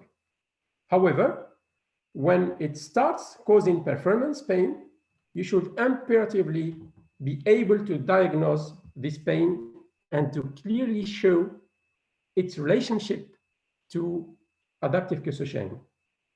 How to do this? I think the following query is a must to have. You see, simple, very simple query, but very powerful. Let me show you an example. If you look at the left-hand side of the screen, this query is indicating that the application from which I took this query is using adaptive cursor sharing, extended cursor sharing, and there is no problem here.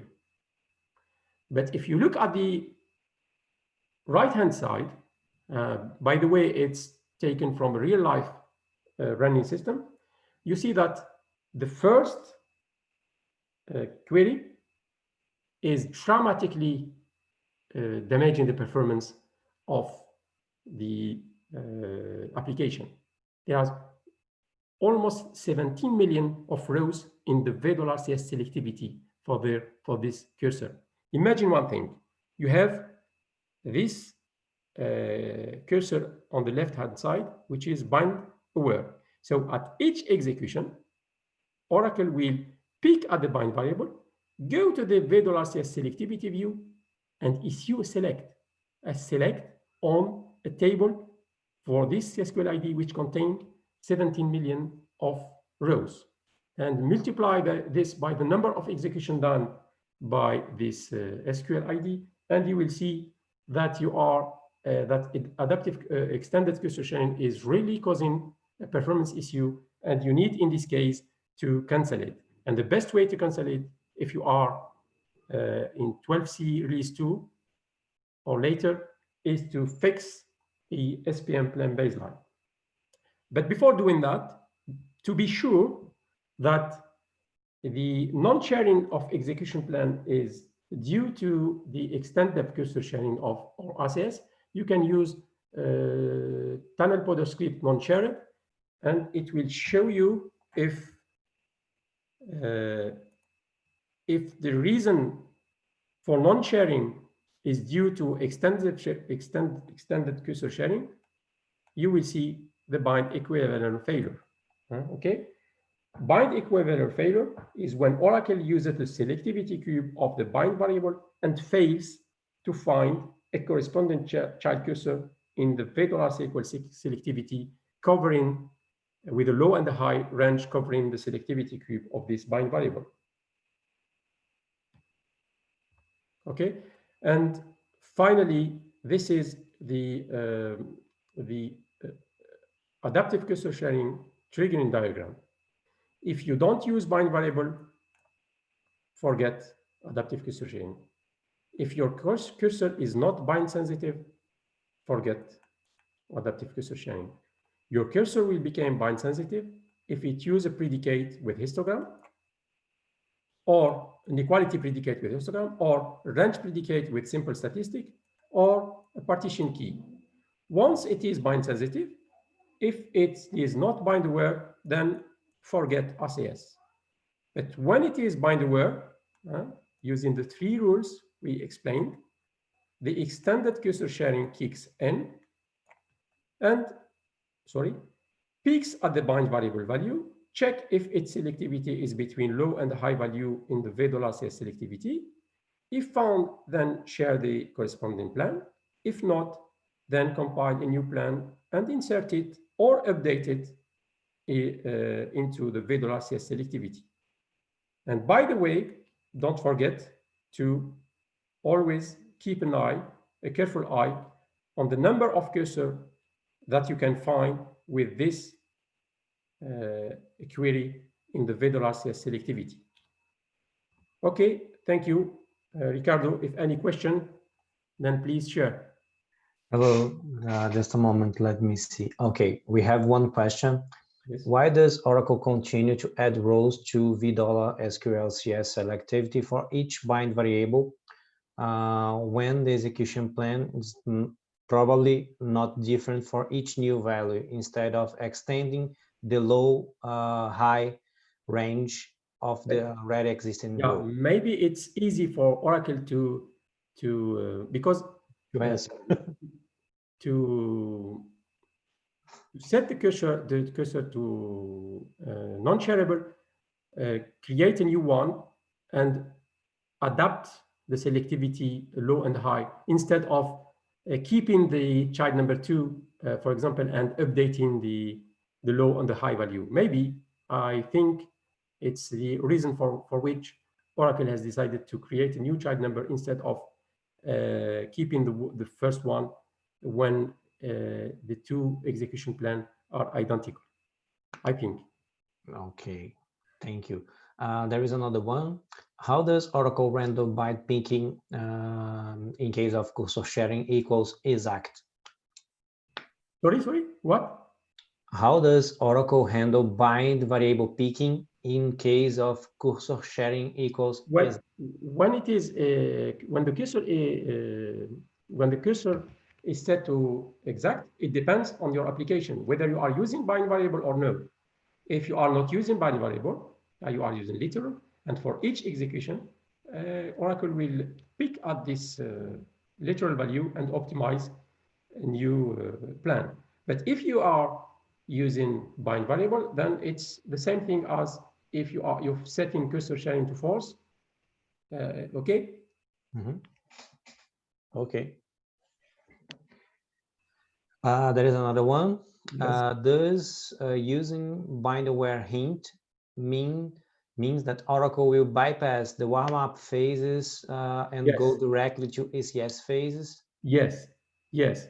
We remember that at one client using PeopleSoft, and there are 49 streams in PeopleSoft. Each stream was handling different amount of of rows, and they have a problem that between the stream execution plan are shared. So what we did is that for critical query we added bind aware, and it allows us to avoid this kind of warm-up period and sharing execution plan. Yes, okay. of course. Okay, thank you. We have another one from Amit Sahoha on YouTube. I hope I said correctly. In today's world, with cloud and autonomous database, how much relevant is the learn about all these deep level stuff? Yeah, good question. I don't know. I don't know whether the autonomous database, I have no experience about handling performance in autonomous database, at least not yet. I don't know how Oracle will handle this this case of multiple executions done at different bind variable value. Okay, no idea. Okay. Whether it's relevant or not. Okay. We will see in the future. Yeah. Also, we have greetings from André Penedo and Montazar from the presentation on YouTube channel. Yes, thank you. So, any other question? Any other question? We still have 5 minutes to question Mr. Mohammed Uri. Was it clear for everyone? I think so. Yeah, there in the chat there is one guy. Thank you for the rocket science knowledge.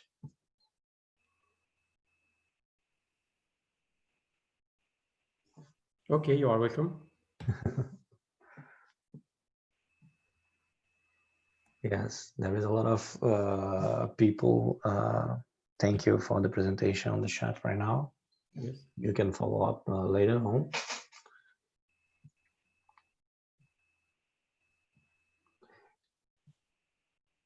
We from LuxOUG want to say thank you as well for you and for people joining us today. In a couple of minutes, we will have Evie Ravikumar with a presentation about Oracle sharding. Okay. You want me to stay 5 minutes? No problem. Huh? Oh, if you want to stay with us. It's good. If somebody else, maybe there is left No, over. I am keeping until. And just remind people that there is more fun after your presentation. We got a lot of fun and deep knowledge on SQL stuff. Yeah, if you receive question after this presentation, you can send it to me and I will try to do my best to answer. Yes. Also, we asked the speakers to deliver the yes, I will presentations to us. We will put those available on the LuxOUG portal. Yes, I will. Download. I will. Yes.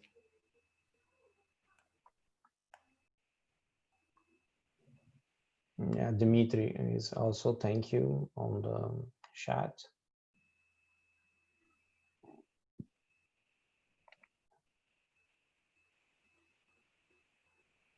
Any more questions, Andre, on YouTube? No questions. Okay. Okay. Oh, Evie start his sharing his screen right now. So now I can mute myself. Yes, thank you, Mohammed, for your incredible presentation. Yes. With pleasure. Thank you so much. Thanks. Bye-bye. Bye-bye.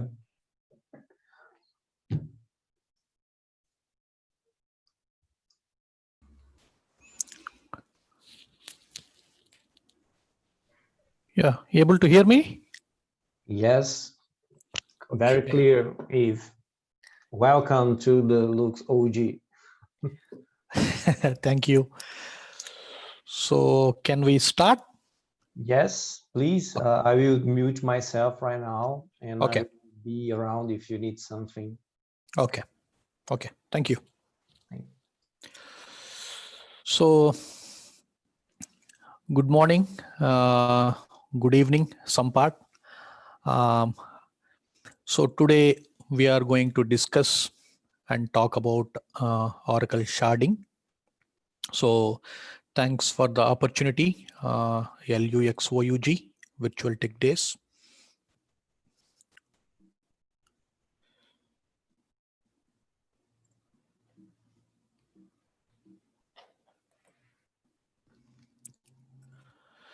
So about me, I'm Ravikumar Enugula. I'm Oracle Certified Master and Oracle S Director and co-author of 3 Oracle books. One is Upgraded Migration Methods, and second one, High Availability and Disaster Recovery and Cloud Services, and third one, Oracle Golden Gate with Microservices. And I am co-author of 100 plus articles in Oracle Technology Network. It has published in English, Portuguese, and Spanish. And I am a speaker at, I was a speaker at Oracle Open World and Independent Oracle User Group. So, our Oracle ACE program, 500 plus technical experts globally. There are 3 levels: Oracle ACE Director, Oracle ACE, and Oracle ACE Associate. Basically, we are helping Oracle community. So if you're fit, you can nominate yourself or someone you know, they can nominate you in any one of the category.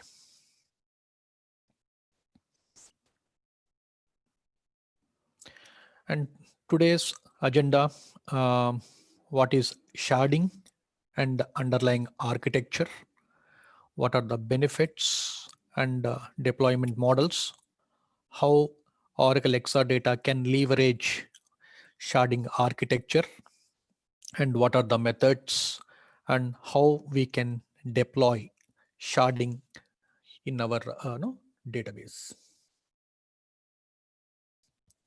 So in simple terms, sharding is not a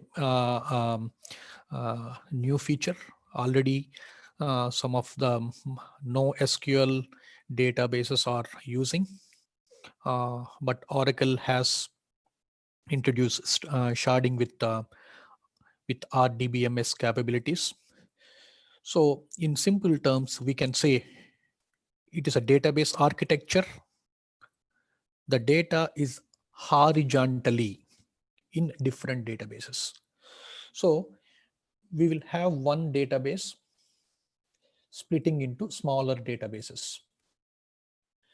So each smaller databases runs in dedicated server, dedicated storage. We can see later on slides how each shard will up and running. So in each database, sharding configuration referred as a shard. If I have multiple shards, or all shards together make up a single logical group called sharded database. So in each database, sharding configured, in rest of the slides, I will specify shards. So each shard contains table with same columns, but different set of rows. Basically, we are segregating the table data into multiple physical dedicated servers. It's like I can compare with our feature table partitioning. So there we will partition the table in a server. Here we are splitting the table data into multiple pieces in a different physical servers. So here you can see, when I say horizontal partitioning across independent databases, means I have a table, I'm splitting the table, or I will store the table in different shards. So each shard will have its own physical server and its own Oracle software. So in later slides, we can see how I can insert the data, how I can access the data. So here, each shard, it can be a single node, single instance node, or it can be a real application clusters. I mean a cluster nodes, or it can be a pluggable database. So each shard will be replicated for high availability using either DataGuard or Oracle Golden Gate. For each shard, you no need to implement either DataGuard or Golden Gate. While doing deployment, it will ask you how many shards you have, how many shards you need high availability. In last slides, coming slides, I will show you how the deployment will works. So as I mentioned earlier, for application, for any user, it will be a single logical DB, but it will be sharded into n physical databases.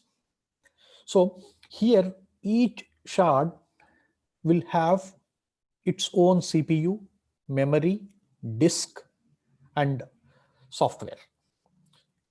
It won't share anything between the shards except data. So here, if you see left-hand side, I have traditional Oracle database with employee table. I have so-and-so rows. When I'm transforming this employee table into sharded database,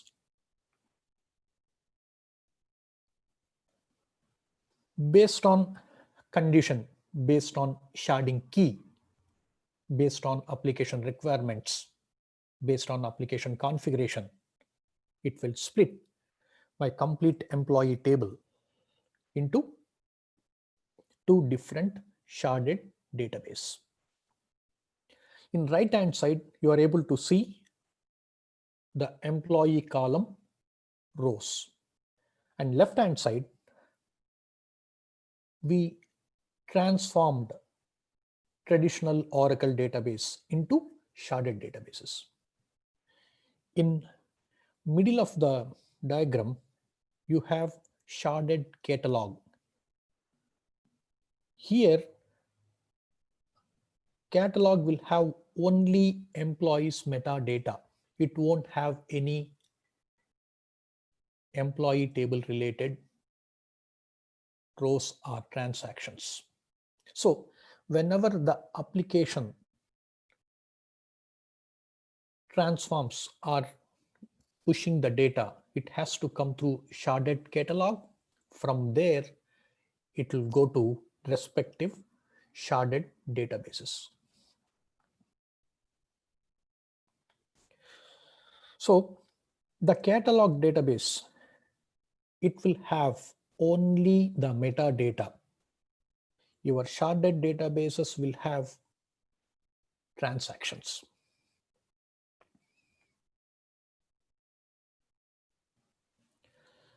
So as I told you, horizontal partitioning of data across, it can go up to 1,000 independent Oracle databases. So in shard catalog, in previous diagram, you will have only the metadata. In sharded databases, you will have table with the same name but different subset of rows. For example, I have a table with the 10 rows. Maybe 5 rows will be sharded database 1. Remaining 5 rows will be sharded database 2. but my sharded catalog will have only the metadata, I mean structure of the tables. So how this partitioning will occur? So the data partitioning will occur based on sharding key. So before you are transforming your application or your single instance or your Oracle database into sharding, first we have to know what will be the sharding key. If you don't have any sharding key, we can see in later slides how Oracle will guide you into the sharding methodologies. So no SQL databases already they made easy to deploy sharding, and Oracle database comes with full-featured RDBMS. So I have a table A. Some of the partitions are in shard 1, some of the partitions in shard 2, some of the partitions in shard 3, and some of the partitions in shard N. So you can go up to 1000 shards independent Oracle databases.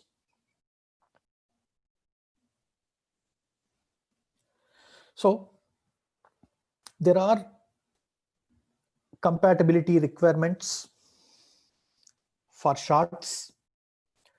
Oracle sharding requires minimum release of Oracle RDBMS version 12.2. When they release Oracle sharding in Oracle RDBMS 12.2, it does not support multi-tenant. So they started supporting Oracle multi-tenant from the release of Oracle 18c. And they started supporting multiple pluggable databases shards per CDB from Oracle sharding 19c. I think everybody knows 18c is the family of 12c. For example, 12.2.0.0 is 18c, 12.2.0.3.0 is Oracle 19c. So 18c and 19c basically the family of Oracle RDBMS 12c.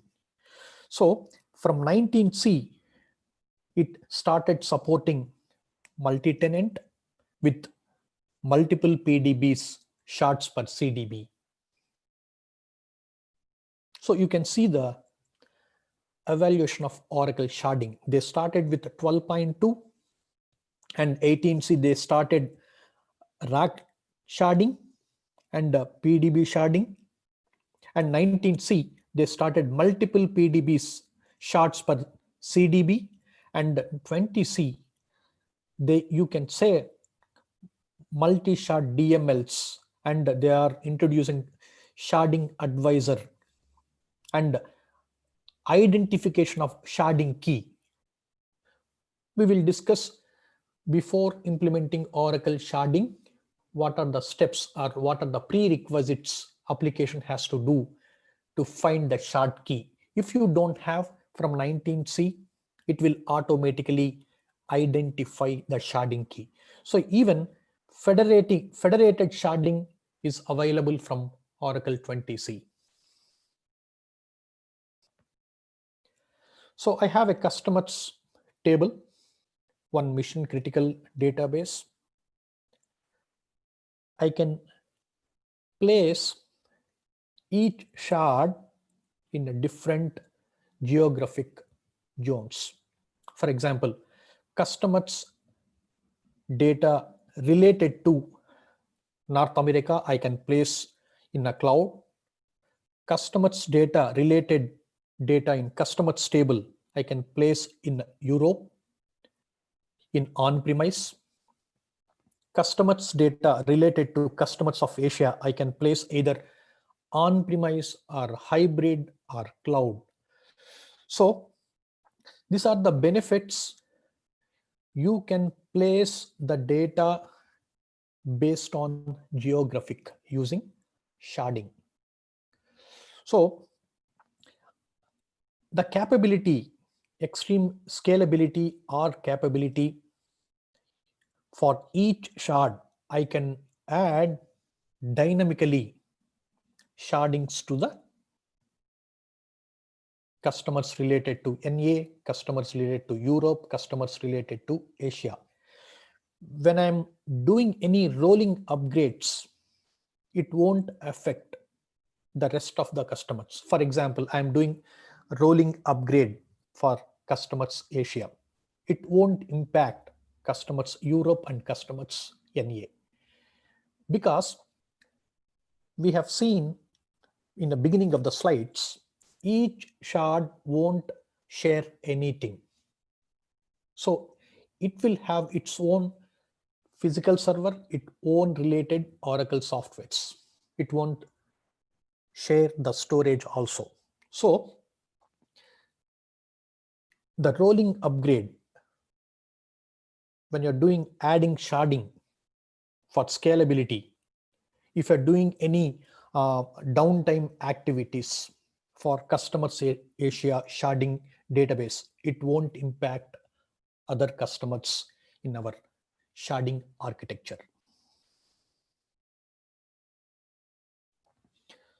So adding the shards online basically to increase the database and throughput. When you add the shards online to increase the database size, the rebalance will happen automatically. For example, if you have like ASM, when you're adding the disk to the ASM disk group based on your ASM power limit, it automatically rebalance newly added to the disk. Based on redundancy, either high normal redundancy or high redundancy, when something goes wrong for one disk, automatically rebalance will happen based on the redundancy. Same here, when you're adding the shards online to the sharded database, rebalance will happen automatically.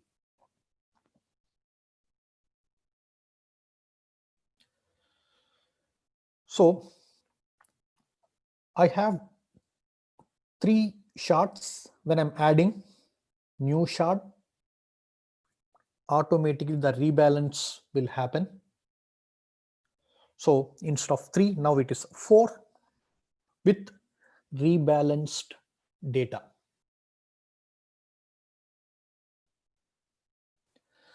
So we know now what is sharded database. Like block is the lowest level of granularity in our Oracle database. In sharding, the name called chunk is the lowest level of granularity. So group of related partitions of a sharded table family, if you can see the example, chunk number 1 contains customers partition, orders tables partition, line items partition. So one chunk can store couple of tables partitions.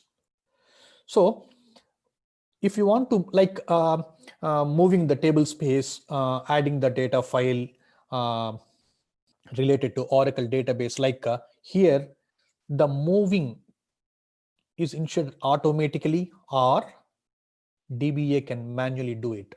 The one of the process you can move the chunks using recovery manager RMAN, and you can use transportable table space also.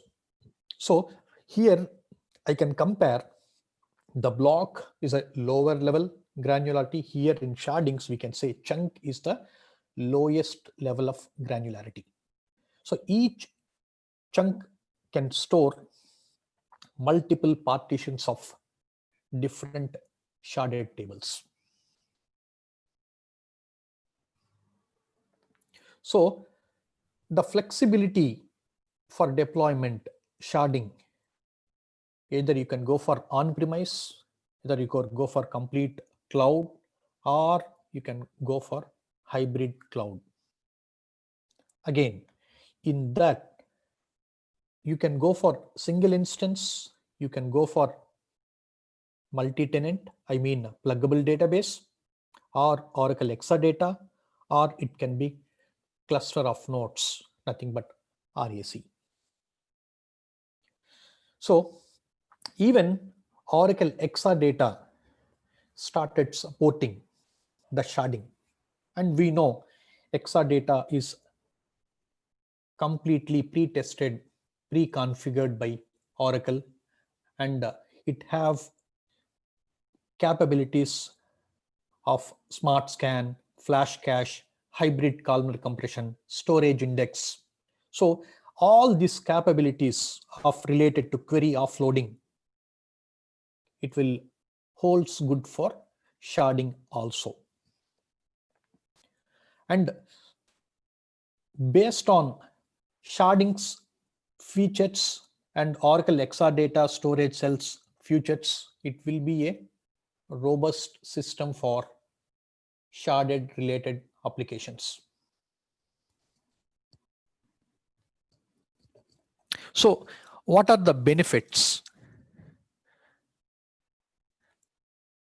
Auto deployment will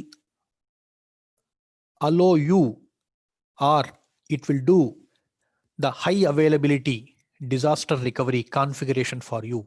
You no need to take care of either data guard or golden gate configurations. In the coming slides, I will show you when you deploy how it will automatically configure active data guard for us while doing the deployment.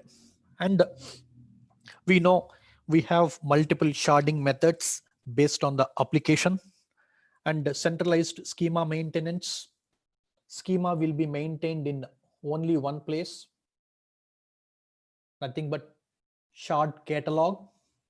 So the global service accesses any shard from the shard catalog, and you can route to the particular shard based on direct routing or proxy routing. We will see what is direct routing, what is proxy routing. And we know elastic scaling with auto rebalance. When you add the shard to the sharded database, automatically the rebalance will happen at shard database level.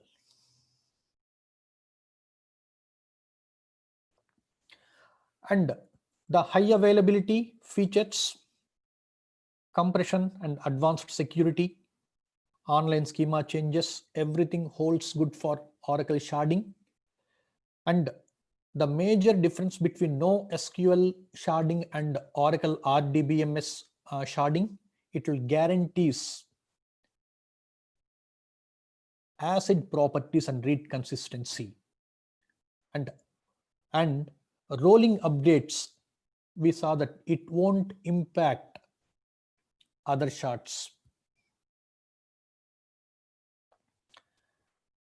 And I know you can see there are two major customers already. They are using Oracle sharding. Even in they implemented in Oracle Cloud. So these are the applications, custom OLTP applications. We can use sharding. And as I told you, the characteristics, sharding is not an application transparent, means when you design the Oracle sharding, you have to look at the table structures and what will be the sharding key. Based on your sharding key, your shard catalog, when you're trying to access the shards, it will automatically redirect to the particular shards. So it's like I can compare directly with partitioning table. You know, partitioning table, we have the range partition, list partition, composite, and hash. So same here also, Oracle sharding comes with system managed is nothing but consistent hash, user defined, it is a range or list, and composite sharding. It is a combination of either range consistent hash and list consistent hash. So these are the three models Oracle sharding will provide for the application. So when I go for system managed sharding, user won't have that much control. So data is automatically distributed across based on the partitioning key. And user defined, you will have control on your data where exactly it is placing. And composite, we are going to use combination of range consistent and list consistent. And these are the, I can say, differences between system managed sharding, user defined, composite. So if you see in a composite, it requires two sharding keys. One is super sharding key and a sharding key, because we are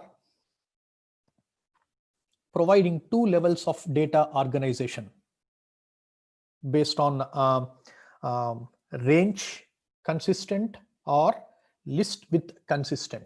So in composite sharding, we need two sharding keys. So first it will go to super sharding key. Based on super sharding key, it will derive the sharding key where exactly it has to go to sharded database. So these are the sharded tables example. If you see the first one, I have to specify what is the key for this table, sharding key, and partition by consistent hash. Consistent hash is nothing but system managed. And in second table structure, you can see we have taken the ordered tables based on list consistent. And if you see third table, I am using both combination of list and consistent hash. When I see the partition set will derive the composite sharding.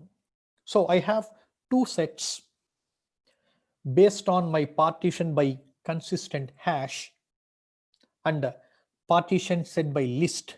So I will derive based on 0, one of the column, and based on the customer ID, I will derive consistent hash.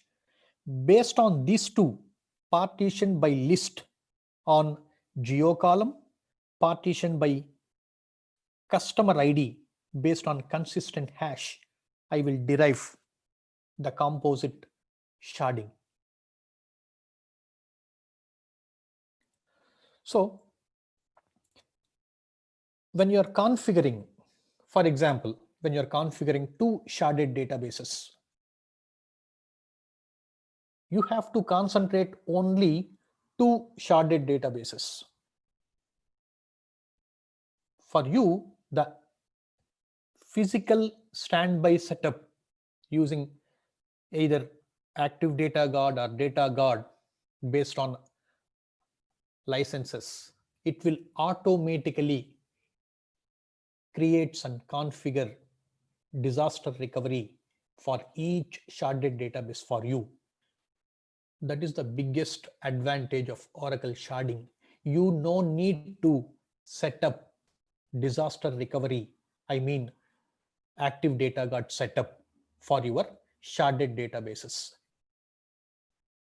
So here Oracle is providing two disaster recovery high availability methods. One, either you can go for Oracle Active Data Guard or Oracle Golden Gate.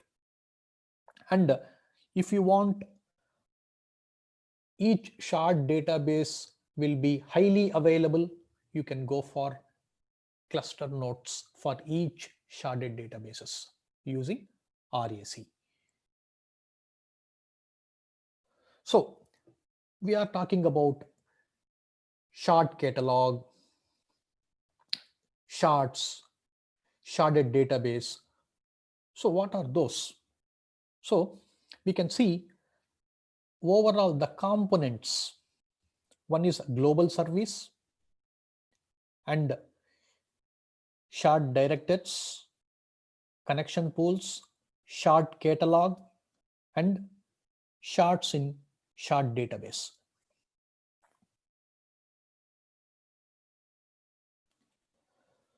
So in this diagram, you can see your clients or application servers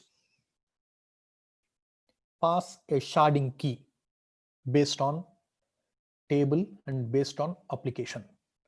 It will go to the connection pool. Connection is routed through the right shard. So when I am connecting from application servers, it will go to, based on shard key, it will go to shard catalog. From shard catalog, it will redirect to shard directories. So shard directories will have complete information based on your sharding key, how to spread the data to particular, or how to direct the data to particular sharded database. So client, when your client passes the sharding key, it will go to the connection pool. From there, it is routed to right shard based on shard catalog and shard directories. So even I can say here one more point. The shard director, like our listener, here the shard director is a regional listener for all clients connected to a shard database. For example, I have a database, one database with 4 shards. They will use only global service. For example, my database name is SH. They will use SH. So the SH, when comes to shard catalog, shard directories, it will automatically redirect to the particular sharded databases. So here, the application requirements. For example, if you want to do the partition table, either range or hash or list or composite, we should know the key. Based on the key, you will be segregating the partition table, either composite or range. Here also, when you know the sharding key, it will go to the direct routing. So your JDBC, UCP, Universal Protocol, OCI, this will recognize your sharding keys. So direct routing will be based on sharding key. When you know the sharding key for OLTP workloads, when you specify the sharding key, it will automatically takes care of which shard it has to go. So other way, when you don't know the sharding key, your proxy routing will help you to coordinate the connection part, how it has to go to shard catalog, from there how it has to go to shard directories, from there how it has to go to the sharded. So you can go for direct routing based on sharding key, or you can go for proxy routing. So the database connections, the integrated connection pools must use either JDBC, ODP.NET is a standard connection pools. It will support for your Oracle sharding.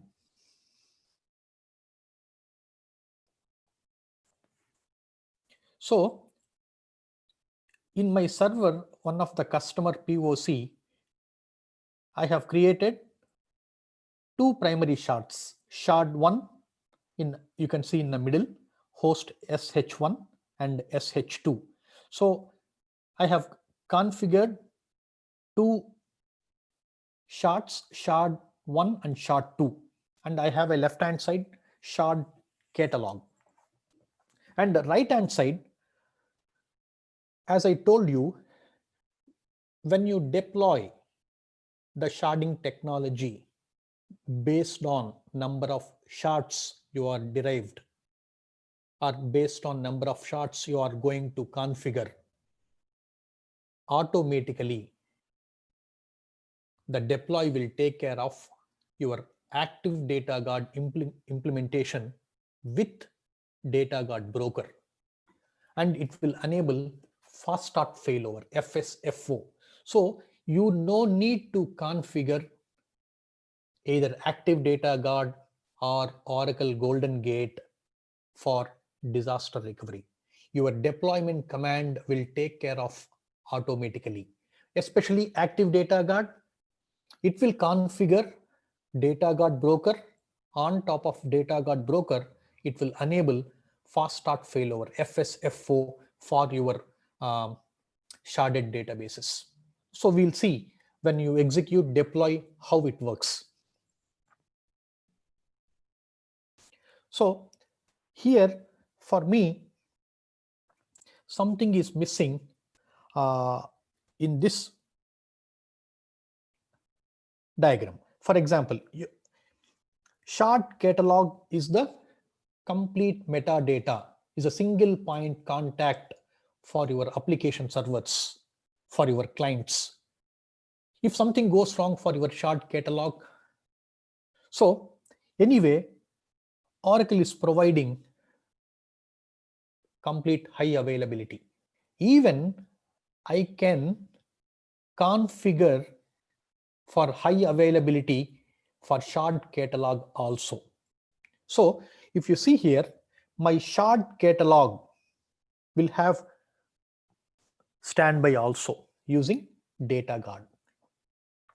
So here the high availability for shard catalog is available using active data guard. I have two shards in primary, SH1, SH2. The deploy command, while deploying Oracle sharding configuration, it will automatically configure active data guard for you. In our diagram, I have primary SH1 with active data guard enabled SH3. I have a primary shard SH2 enabled with active data guard SH4, and on top for shard catalog I have standby also. So if you see, the complete high availability at shard catalog, at sharded databases are available.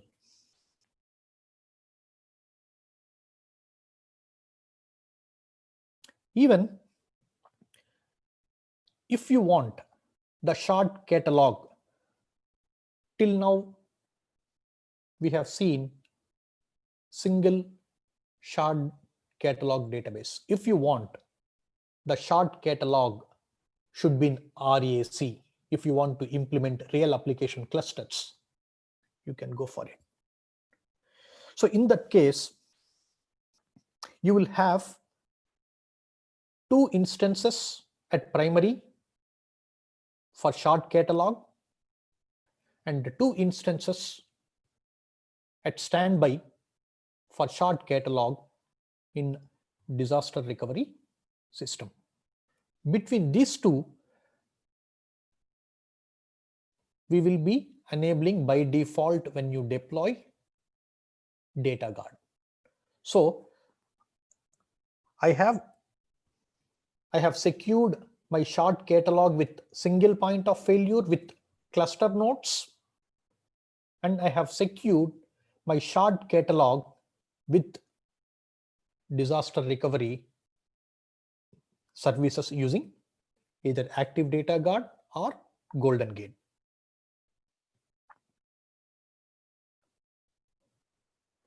So these are some of the slides.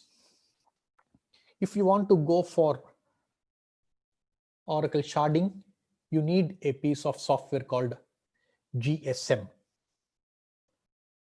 So that software you can download like in from Oracle downloads. So this GSM software we have to install and configure only in one place. It will be in shard catalog. You don't need this information or this piece of software in sharded databases. Either you can go for GUI installation or you can go for silent installation. So this complete Oracle sharding step by step in my second book, we have written completely with the deployment, and we have tested with switchover and failover, and we have tested with the transactions. So after installing GSM software in shard catalog server, we have to do some of the parameter changes. For example, open underscore links per instance, and we have to create some of the users, and we have to assign privileges in shard catalog. And using GDS tool, GDS CTL, like it's a data guard broker, we'll be using DGM GRL. Like for GSM, for Oracle sharding, you have a command line utility called GDS CTL. So after getting into GDS CTL, I can create shard catalog with specified GSM admin and what are my regions. So basically it is a configuration, how many shards you need and how many shard groups. Let's say for example, I have 2 shard groups. In each shard group, how many sharded databases you have to accommodate. So these are the configurations. One time we have to do it in shard catalog database. And in shard catalog, there will be a agent registration that you have to set it, and we have to open for sharded databases. So that if you see the second picture in my slide, I'm registering shard catalog with my agent with standard port 8080. So I have 4 sharded databases. Each sharded database you have to register using SCH agent of shard catalog port, so that my agents will keep listening to the shard catalog. And these are some of the commands. For example, I have 2 shard groups, shard group 1 and shard group 2. So I'm inviting SHDB1, my sharded database 1 in sharded group 1, and SHDB2 in sharded group 2. And I'm inviting 2 more databases, SHDB3, SHDB4 in sharded group. So basically, my SH group, sharded group 1 will have primary shards SHDB1 and SHDB2. My secondary SH group 2, sharded group 2 will have DB3 and DB4. So while adding shard group, I have to specify which group contains which role. So if you see here, I'm defining SH group 1 deploy as primary. Means I'm saying I have group 1, in that I have 2 sharded databases, namely SHDB1, SHDB2. I'm going to configure these 2 databases as a primary role, means my primary databases. And second, I'm saying group 2 will have 2 databases, DB3 and DB4. These 2 databases will play a role of active standby, nothing but disaster recovery systems. So in shard catalog, all these a one-time process. We have to specify how many groups, in each group how many sharded databases, and each group what role it will play, whether it is primary or active standby. Once this is done, based on this configuration, I have 2 sharded databases. For that, 2 sharded databases with active data guard. This is the excellent command. When you deploy, it will create primary with SH1, create primary SH2. If you notice here, it will automatically configure data guard for you. For example, I have SH1, it will create a data guard database for with SH3. I have primary shard SH2, for that SH4 is the data guard configuration. So when you deploy, based on my previous command, invited node, here it will configure active data guard for you based on your groups and each group how many sharded databases. So the deploy command will run for approximately based on the requirements of how many shards. In my case, I have 2 sharded databases with 2 sharded database active data guard configuration. It ran for 30 minutes. So that process, you can see DBA under scheduler underscore running underscore jobs, you can see and you can monitor completely. So basically the deploy command, the behind scenes, the DBMS scheduler job communicates with the scheduler agents on remote host. We saw that using SCH agent in each sharded nodes, I am registering shard catalog, database and port. So when you deploy, the DBMS scheduler communicates with your scheduler agents up and running on remote host. In our case, SH4, SH1, SH2, SH3, SH4. So in our case, there are 4 remote hosts. So the shard catalog DBMS scheduler communicates with all these 4, and agents will run DBCA and NetCA configurations for you. And we know SH1 and SH2 are primary shards in a shard group 1. In shard group 2, we configured as an active standby SH group 2 containing SH3 and SH4. So for that, it will automatically executes behind the scenes RMAN duplicate, and it will configure data guard broker, and your observers are started on shard director host to enable fast start failover.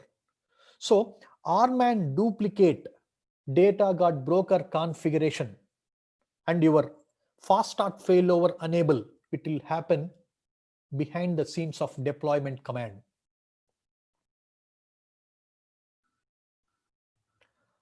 After deployment, if you see config shard, it will show you SH1, SH2. If you see the availability online, nothing but primary, SH3, SH4, showing availability, nothing but it is standby sites.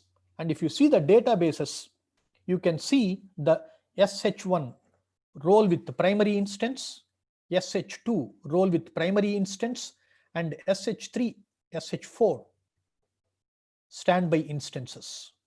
So I have two groups. In each group, I have two sharded databases, two with the primary role and two with standby role. So this is my laptop configuration. I have one shard catalog up and running. I have two primary shards. I have two standby shards.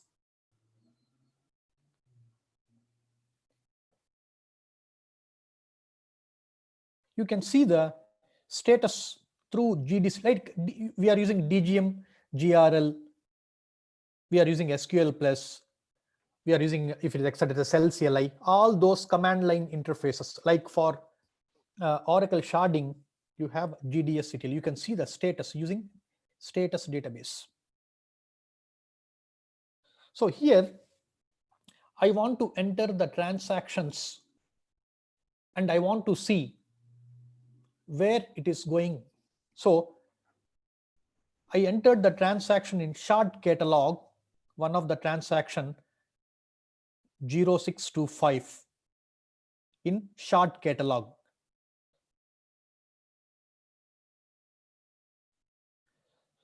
So I checked in,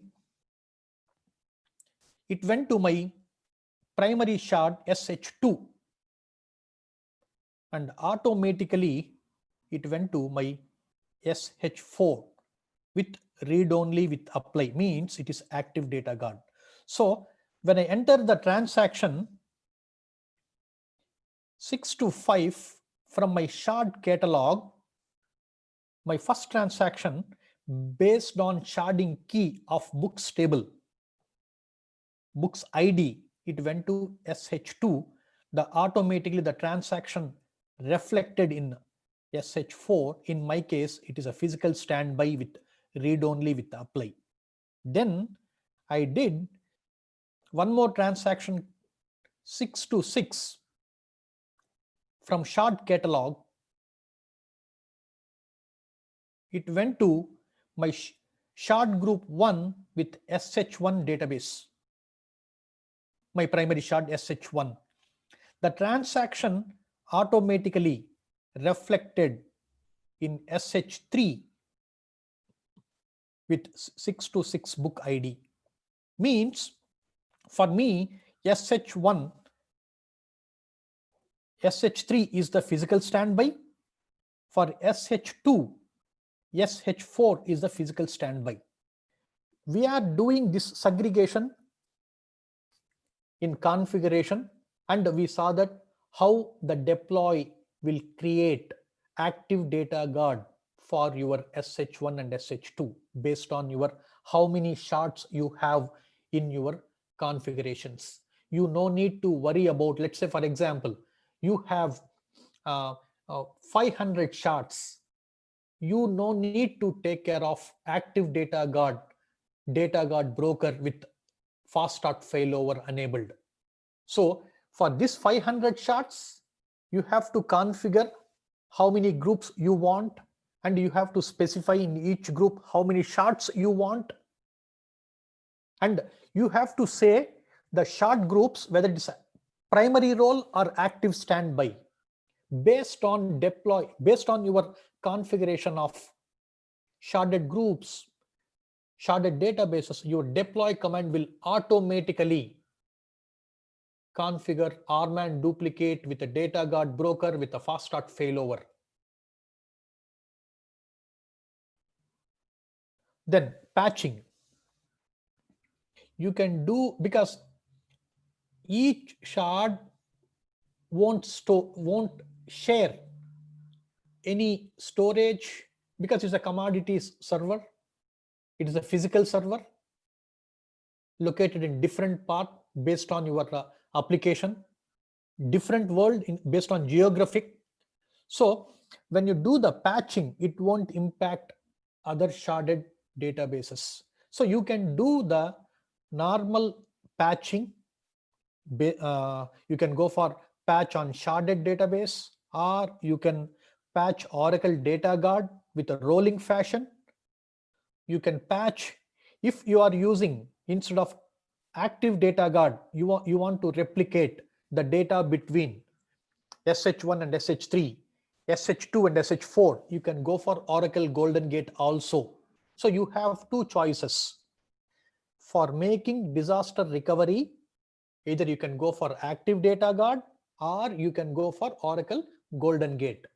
Either way, the patch, it will do it in parallel, it will do it in a rolling model, and it won't impact your other sharded databases. Either Golden Gate or Oracle Active Data Guard, the deployment will take care of your complete disaster recovery configuration. And what and all holds good for maximum availability architecture, your MA architecture. It holds good for sharding also. So you can go for secure backup, you can enable block change tracking, you can offload the backups to physical standby. So everything, whatever you are doing, normal single instance, RAG database or Exadata or ODA, all features related to sharding also holds good, because this is not a separate rocket science.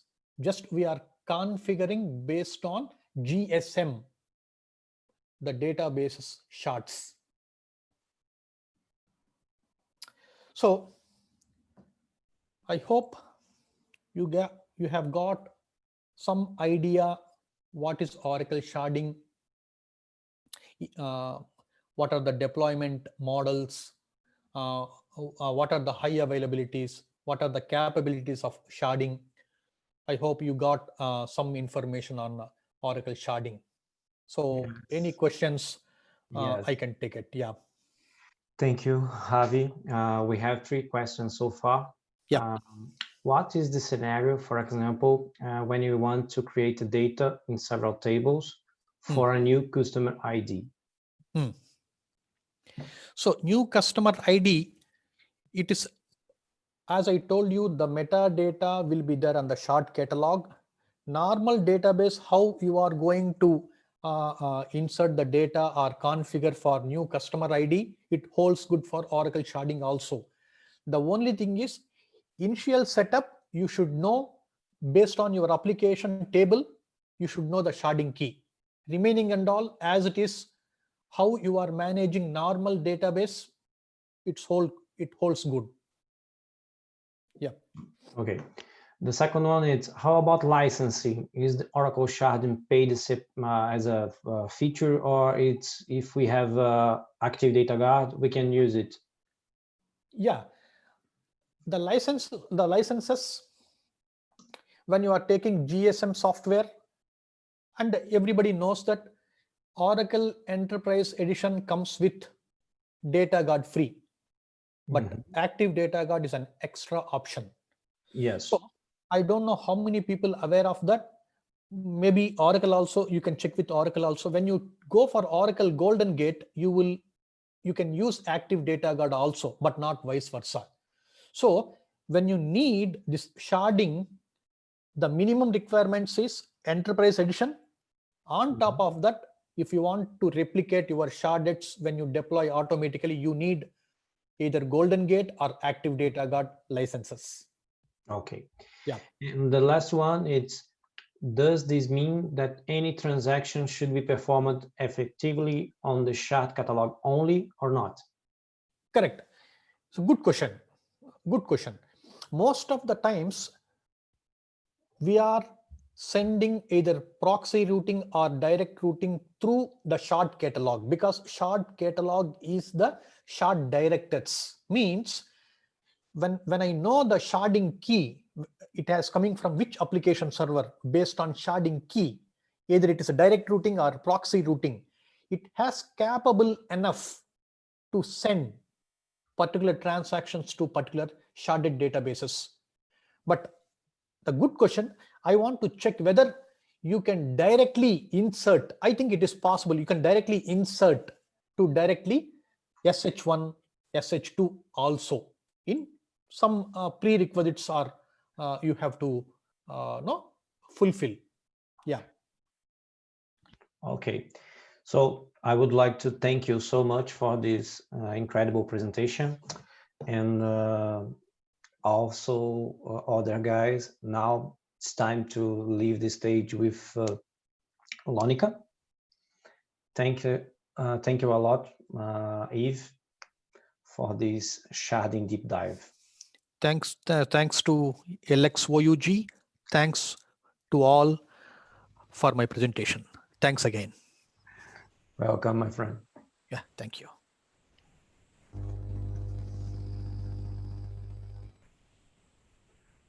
So, Monica? Yeah, good evening. Can everybody hear me okay? Yes, we are hearing you. Just share your screen. Yes, I will. One moment. Let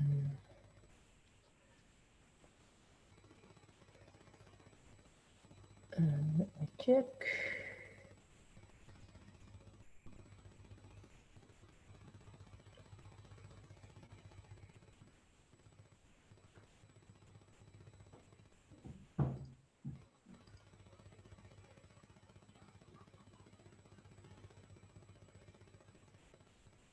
Okay, I have to leave the meeting and I'll be right back to share my screen. 1 second. Okay, no problem.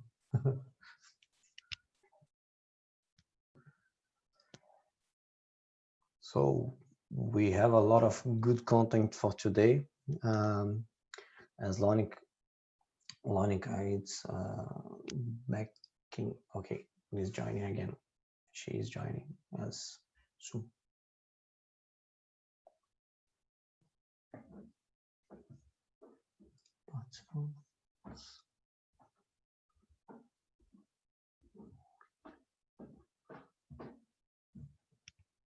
Okay, now we are seeing your screen, and I will mute myself. But I think we need to unmute you.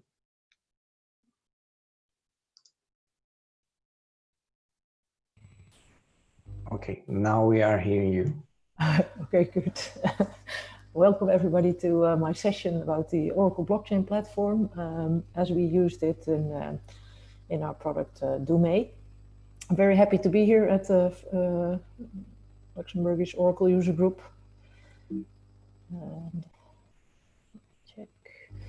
So I'll first introduce ourselves briefly, not for too long, and the context in which we use the Oracle blockchain platform, so the product, just to give you a feeling for what we're using it for.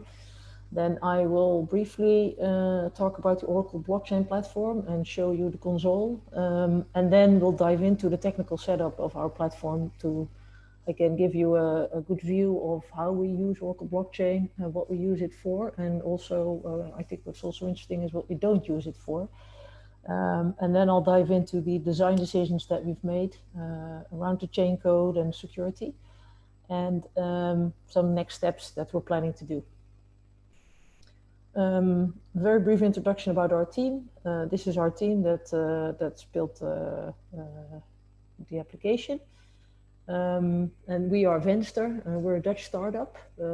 We like to think of it as a partnership between experience that Ronald and me bring to the table and innovation that Matthijs and Cas bring. And using the blockchain platform is one example of that. We have a large network. We're a small company with a large network, and social corporate responsibility is really important to us. And one of the things that we are doing with this product is using co-creation. So we have built this product, but we are improving and working on it with our users together. So we're not the only ones deciding what gets into the product. We do that together with our customers and users.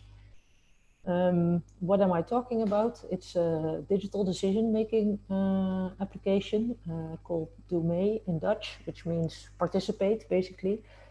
And it's applicable for government, but also for political parties or foundations or unions, but you can also use it in a company. Basically, you can use it in any setting where you want to make a decision and you would like to involve the people that the decision is about instead of making the decision over their heads, so to speak. And for us, what is important when you make a decision is to make sure you have full transparency. And of course, because people vote in the end for the decision and they participate in the decision-making process, it's really important that privacy is not, so that privacy is ensured, and also the security, of course, so you cannot have votes that, people that vote twice or people whose votes get stolen, which is where blockchain plays its part. So the blockchain part is mainly at the voting part of the platform and not for the other parts. My name is Lonneke Dikmans. I'm an Oracle ACE Director and also Oracle Groundbreaker Ambassador. I've been in IT for a long time, since 1995, and since 2000 I've been working with Oracle technology.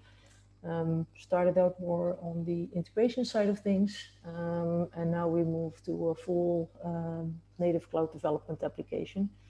And I'm together with my 3 colleagues, as I showed you before, a founder of this product. So the process that is supported by this platform that we built on Kubernetes and Oracle Kubernetes engine and the Oracle blockchain platform is basically 5 steps. So the first thing that happens is that the agenda is created. So for example, suppose you have negotiations with the union, or you will have a shareholder meeting, you need to decide what is important to discuss. So everybody that is eligible can enter suggestions using our app, and those suggestions will then be collected, and a subgroup will group all those suggestions. As you can imagine, when multiple people enter suggestions, you might have duplicates. Some are very abstract, like I want to talk about the budget. Some might be more specific, like I want to have more budget for investments. So it is important to group all these suggestions and make sure that you have an even balanced list of topics that people want to make a decision or solution around. After the grouping has been done, then everybody can vote for the topics that have been created. This way you can ensure that the most important issues that are relevant in your organization or in your municipality or in your company are going to be picked up first. And so everybody can put 3 votes. So 1 vote on topic 1, 1 vote on topic 5, and 1 vote on topic 10, for example. And you end up with an ordered list of topics that you can decide on. So this voting that I'm talking about here, where you have 3 votes, is something that we put on the blockchain. So on the blockchain, we have the 15 or 20 options, depending on how many groups you created. And then everybody has a voting pass, which is also tracked by the blockchain on a separate ledger. And each vote is added to the blockchain as a transaction. And so you will have the end result immediately. because it's put on the blockchain. There's no counting that can go wrong. And because of the blockchain, you can have multiple nodes that have the same information. So you can make it very transparent. If you have multiple parties, each of them can have a version of the ledger on their specific node, so they can all check and see the same results as everybody else. Within your own company, that's not always necessary, but if you're, for example, talking together with a group of people that need to make the decision together, it can be very useful. And in elections, of course, it's also very important because we all know how often there's debates about the voting and whether it's fair or not. And with the blockchain and keeping track of all the transactions, this problem is solved. Once we have the ordered list of topics that are important for each topic that is picked, so the top 3, for example, or the top 1, that's up to you. You analyze the topic and you investigate how it works. This can be done in a virtual meeting using video conferencing, and we use Jitsi, an open source video conferencing platform for that. Or you can do it physically in a regular meeting. Well, nowadays it doesn't sound that regular anymore, but you can have the meeting physical and then live stream that so that other people can watch. So this group that is investigating the topic is a subset that you can either appoint or randomly select from everybody, and all the other people that are not in the group investigating the topic, they can watch and comment, and that is being broadcasted on YouTube. Just like this conference, people can watch on YouTube and they can ask a question. The same is true for our solution. When a group is meeting and they are talking about something, you can watch it live, and in the chat you can ask a question or say something about that. And this is where the transparency is important. The same happened with the first group. Nothing happens behind closed doors, unless you want it, because of course you can decide not to live stream it, but that's up to the organization. And once the topic is analyzed and we know all the requirements and the conditions and some of the directions that we could look into, the solution is created. It's defined and then detailed. Again, everybody can watch. You can also in several steps, you can ask experts. So say that you have a problem that you want to solve in your municipality around a road. Maybe you need somebody who is a logistical expert, or you need a bridge, or you need somebody who's a civil engineer. Then of course you can talk to those people and get input from them to come up with the solution. And then again, everybody decides on that solution. Here you have one vote. You can say yes or no. Again, this goes on the blockchain. So in this solution, there's two steps in which the blockchain is entered. And as you can see, it is used for the voting part. It tracks that you can only vote once because everybody gets a voting pass. The voting pass is associated to you, but we don't keep any data. And once it's used, you cannot vote again. And then there's a ledger that keeps track of all the options. So suppose you're in favor, you vote yes, then we do a +1 on the yes option in the blockchain. If you're against, then you'll get a +1 on the against. One of the things that we ask you to do is, if you're against, you have to tell people why you're not in favor, so that people can use that to improve their proposal. So then, of course, once it's approved, then you want to govern the execution of the solution. So this is the context of where we use the Oracle blockchain platform. As I said, it's for the first step when people vote for what they think is important, and the fourth step where they decide whether they like the solution that was created for the problem that was chosen in step 1. So we have different chain codes, different transactions, but it's on the same chain code for these votes. So what is Oracle blockchain platform? Just as a small intermezzo for people who are not aware about blockchain or need some refresher, A blockchain keeps track of transactions, and they call that a ledger. The reason for that is it looks a lot like bookkeeping. In bookkeeping, you do the same, right? You can see that in your bank statement. You will have a statement that something was withdrawn or some payment was made. And so basically what you see in your bank statement is transactions being added or subtracted to your overall balance. And the same happens in a blockchain. So in that sense, it's sort of the opposite almost as a database where you keep state. In a blockchain, you keep the transaction. So like the database does for rollback and stuff like that. Of course, it also keeps the track of the transactions, but the main view is on the state. And blockchain is the other way around. The main view is the transactions, and of course, you can calculate the state. The data is immutable, so each transaction has a link to the previous transaction. That means that if I do a transaction, I point to the previous one. For the voting, it's important not because of the order, because the order in which the votes are being counted is not important, but it's important to make sure that the transaction was done and validated by a node, and that nobody sneaked in a transaction that is not part of the election. So that is why this link to the previous transaction is put in. It's put in for security. And it's validated by peers, so you don't have a man in the middle and you don't have a single point of failure. So if your server goes down, the other server will have the exact copy of the same ledger, so you don't need to make a backup.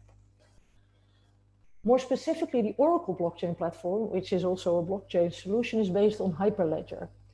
Now, Hyperledger is an open source blockchain solution. It's from the Linux Foundation, and it's supported by multiple cloud vendors, which is of course an advantage, because if you want to join our blockchain, for example, you can do that from Azure, from AWS, or from on-premise, and use the same software. That makes it easy to integrate with multiple other nodes. It's a permission blockchain. That means that you can, not like Bitcoin, what everybody knows blockchain, of course, from Bitcoin, where it's public, everybody can vote, everybody can validate for a transaction. And that means that it's very expensive in terms of compute power. Now, the advantage of Hyperledger being a permission blockchain is that you can minimize that by only assigning specific nodes that can do the voting. Plus, you can also minimize who can write and validate. So, for example, an organization that wants to keep track of their votes can stop another competing organization from validating their transactions. So it is more fit for enterprise applications than a public blockchain. Of course, there's heated debates, and once Corona is over, where we can go to bars again and fly and travel, I'm more than happy to have a heated debate about whether that is a true blockchain when it's permissioned or not. It's an interesting discussion. From an architectural perspective, I think Hyperledger is a true blockchain because it has, it's distributed, it has the immutable data, keeps track of the transactions. From a democratic perspective, you could argue it's not, but for our use case, this is a perfect fit. Another advantage why we picked Hyperledger is because it supports multiple mainstream languages. So the primary language that the Oracle blockchain chain codes are written in is Go, but you can also use Node.js or Java to write your chain code. Your chain code basically is your ledger, where your logic for your ledger is residing. And that makes it a lot easier to get started with it, because you don't have to learn a new language, you don't have to learn the way that a specific, like Ethereum or some other, or multi-chain, some other blockchain is working. You use the language that you already know and that your developers in your company know. And then last but not least, Oracle blockchain platform is Hyperledger, but it's managed by Oracle. That means if there's a new version of Hyperledger, Oracle will upgrade the nodes for you. There are some added features like REST proxies to make it easier to put transactions on the blockchain. You have the monitoring console and a number of other advantages of using a managed Oracle blockchain platform. It saves a lot of hassle, especially with an Oracle blockchain platform, because you have many nodes. You have to take care of security of the CAs, the versioning, and having a platform that is managed that way, again, gives us the opportunity to focus on our business logic instead of on managing the Hyperledger network. Under the covers, you have Kafka and all types of cool stuff. But to be honest, and I'll show you in a bit, that's not something that you can see. So I'll go to the live blockchain right now. So I'll stop sharing this for 1 second. And I'll share my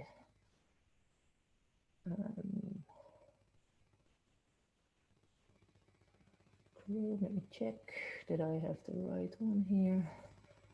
Yeah.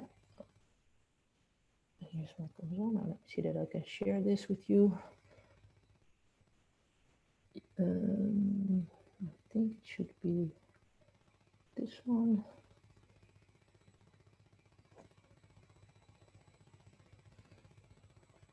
So as you can see here, I'm in the platform console.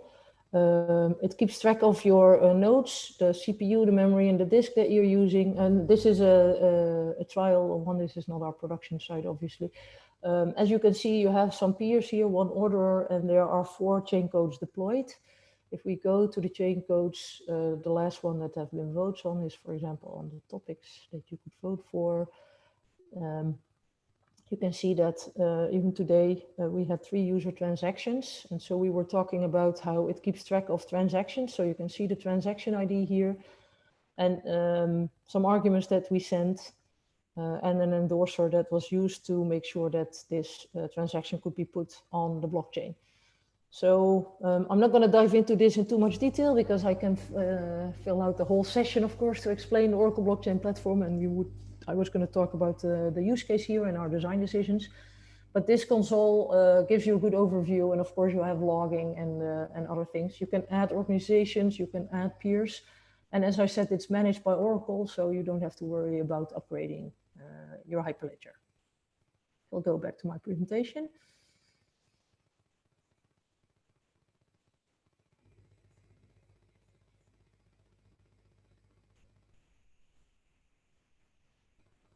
All right, so here you could see an overview of all the nodes and the REST proxies. That is one of the added features that makes it easier to connect directly with the blockchain instead of having to build your own Hyperledger communication. So our technical setup, as you can see nicely in the middle is our blockchain service. We communicate with the blockchain service using the REST proxy. There's 2 channels, one for the voting passes and one for the ballots.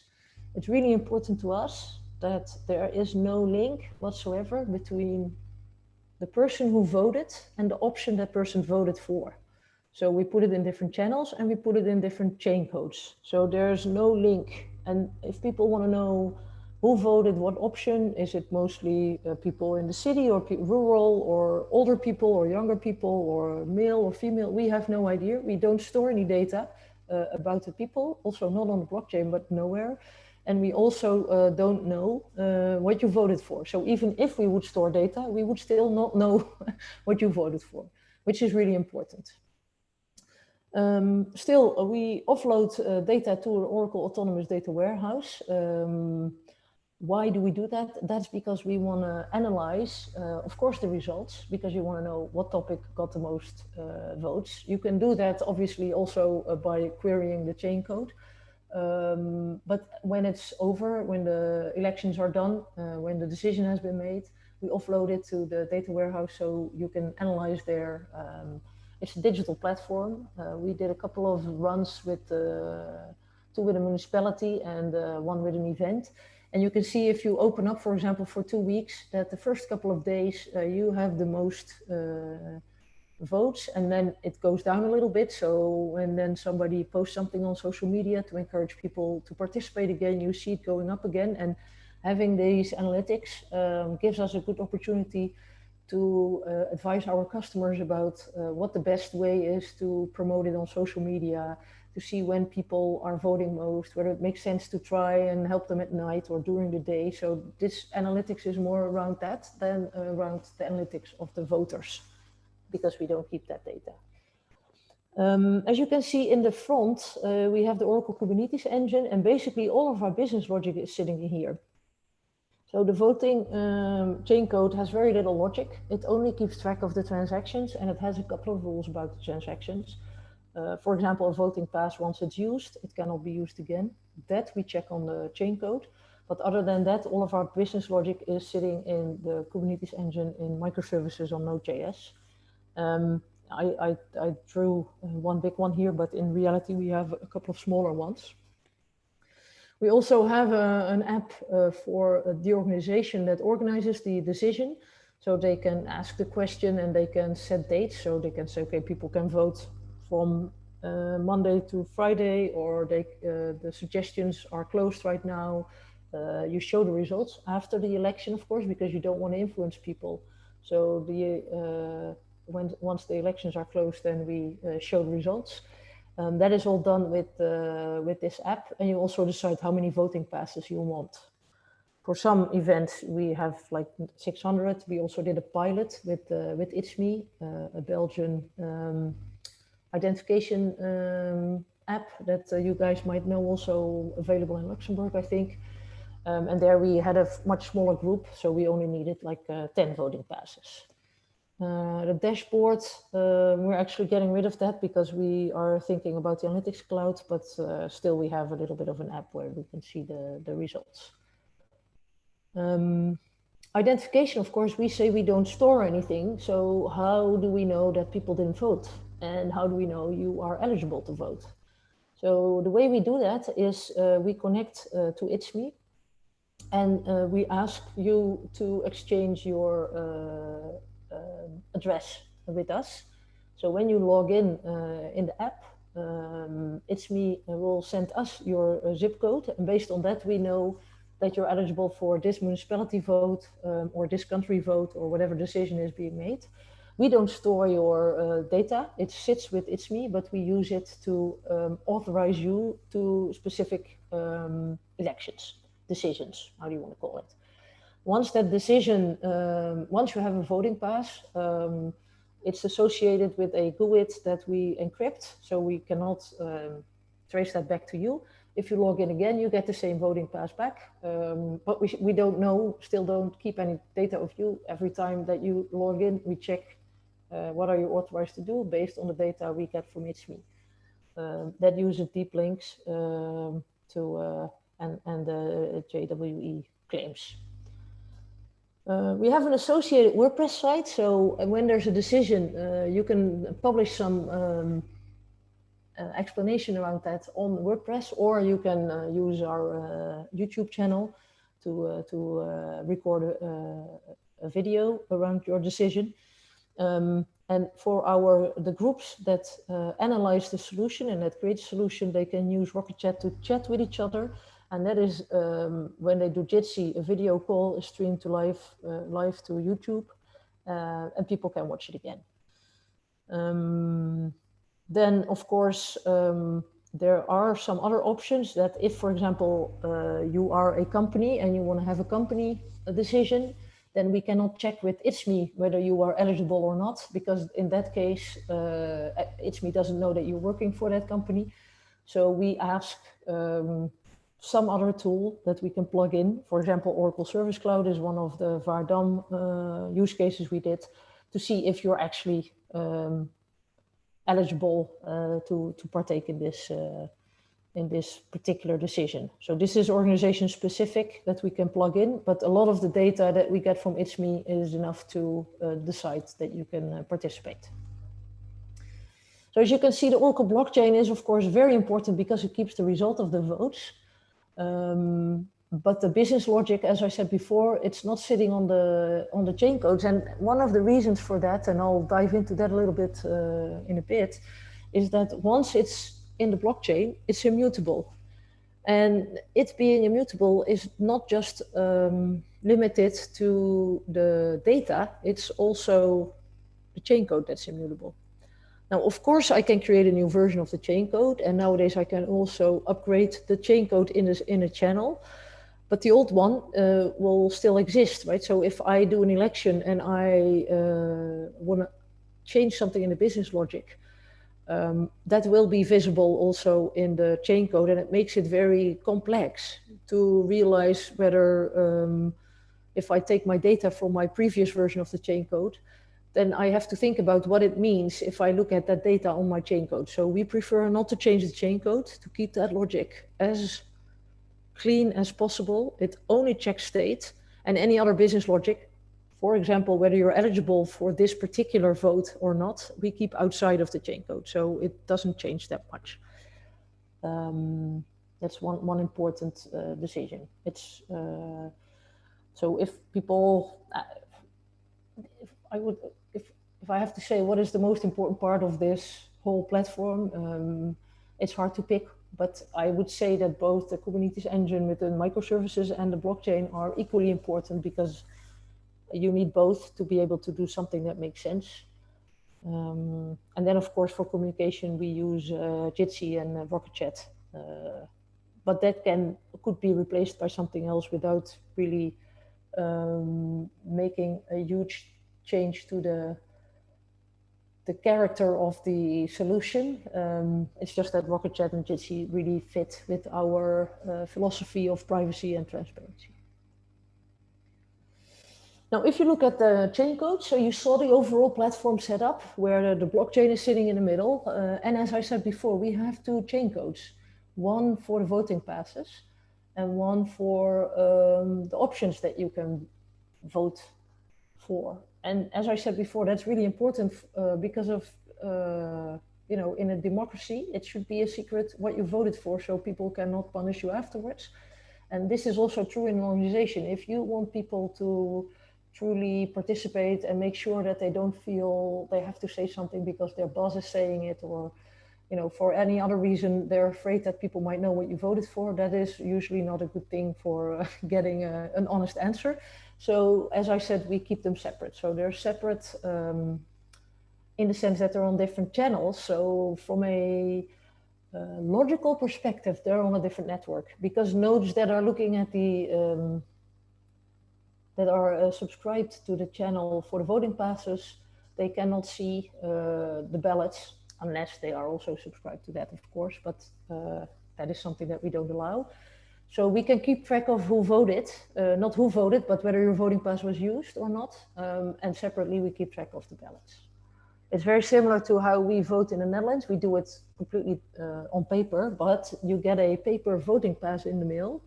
When you go to the voting office, you have to show your passport, and they will take in your voting pass and give you a ballot. So they will give you a form, and there you go into the booth, and then you can vote your option.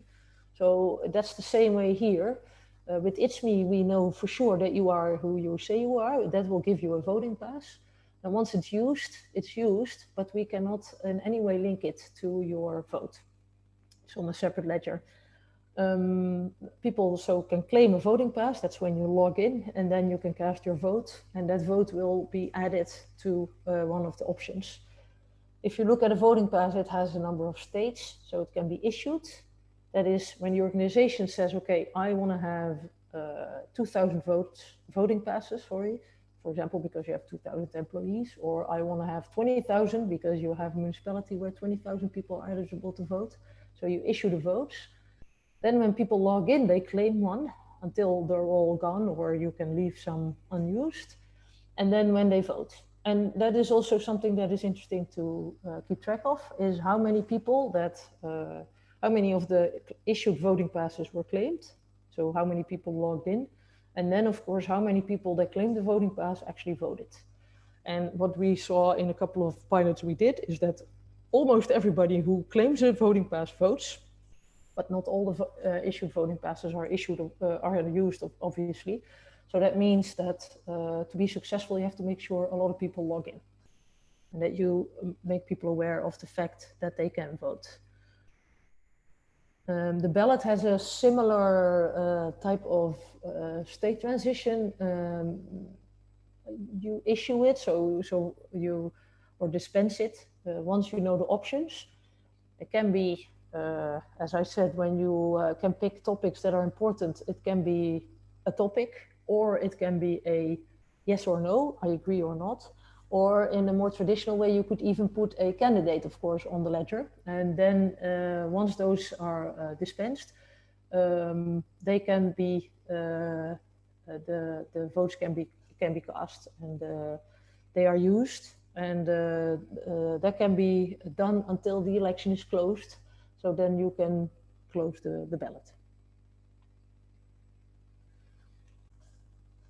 So now we've seen what we use blockchain for. So the blockchain platform in our solution is used to keep track of the votes and the voting passes in 2 steps. When you vote for options that you think are important, so topics, and in the 4th step for the decision to say whether you agree or not with the decision that has been created, the solution that has been created for the topic.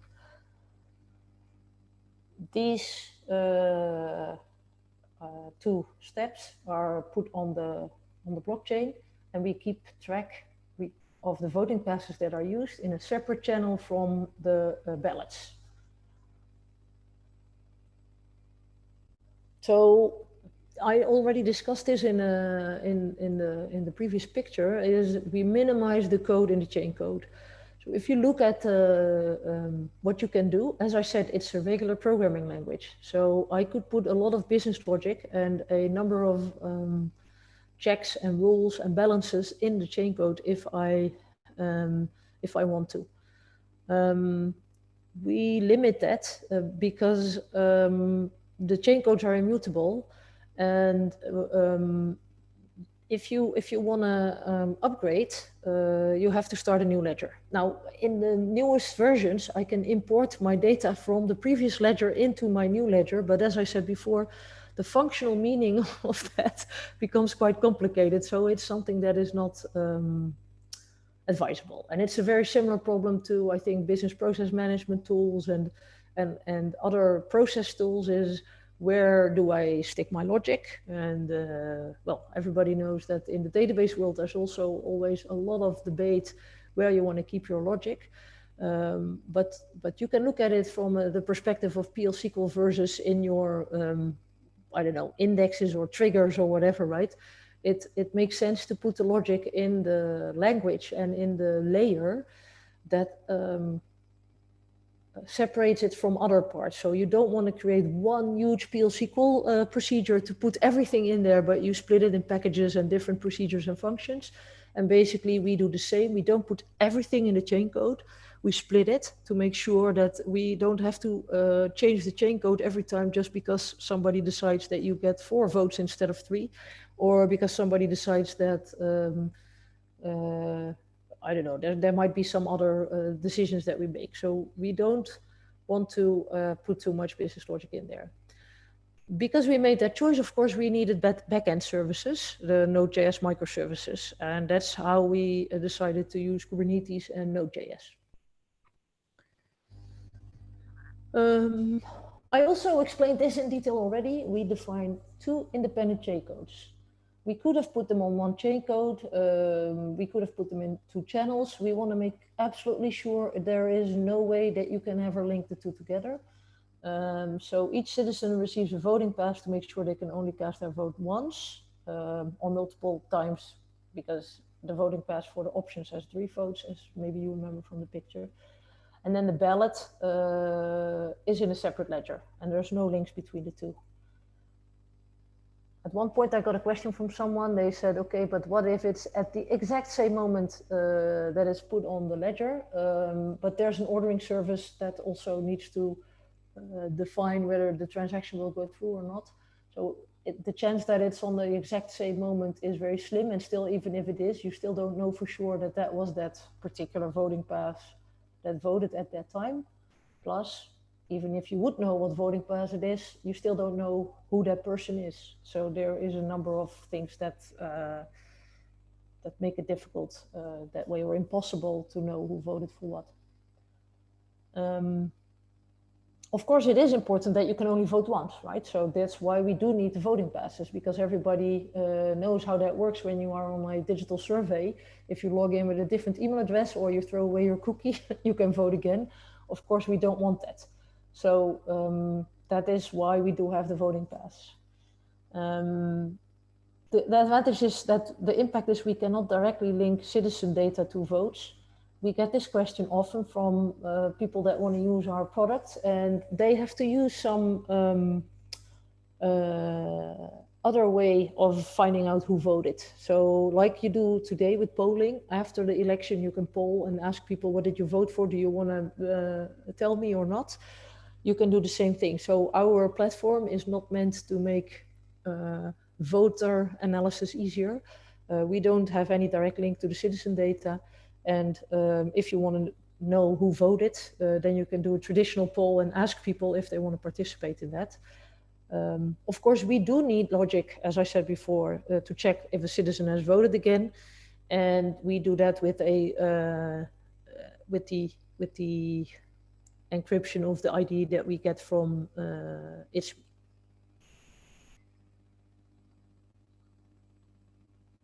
We also discussed Hyperledger as the blockchain technology. There's other technologies that we could have picked. The nice part is here that, for example, if you would use this for a municipality, all the voting districts could have a node and they could be doing validation in the municipality and controlling the voting passes. And the same is true for companies. We can limit the validation to the organization and preventing outside organizations to participate. If you have a public blockchain, that is not possible, because then anybody could enter this and participate with the voting, which obviously doesn't make much sense. You don't want people from Belgium to vote for the Dutch elections or from one municipality to vote for the other, but same for organizations, your shareholders, or those type of things. We're still thinking about how many nodes we need. We just started. So the technical architecture of the number of nodes that we need, how many nodes we want per district, that is all still things that we are debating.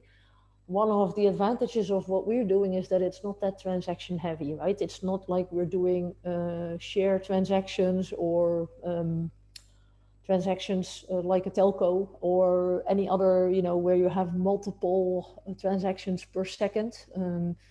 Our transactions are much more limited. And so our need for a lot of nodes from a performance or load perspective is low. So for us, it's mainly a question of transparency. We want to make sure that other nodes can also see the result and fail over. So we can decide how much we want to share in that sense.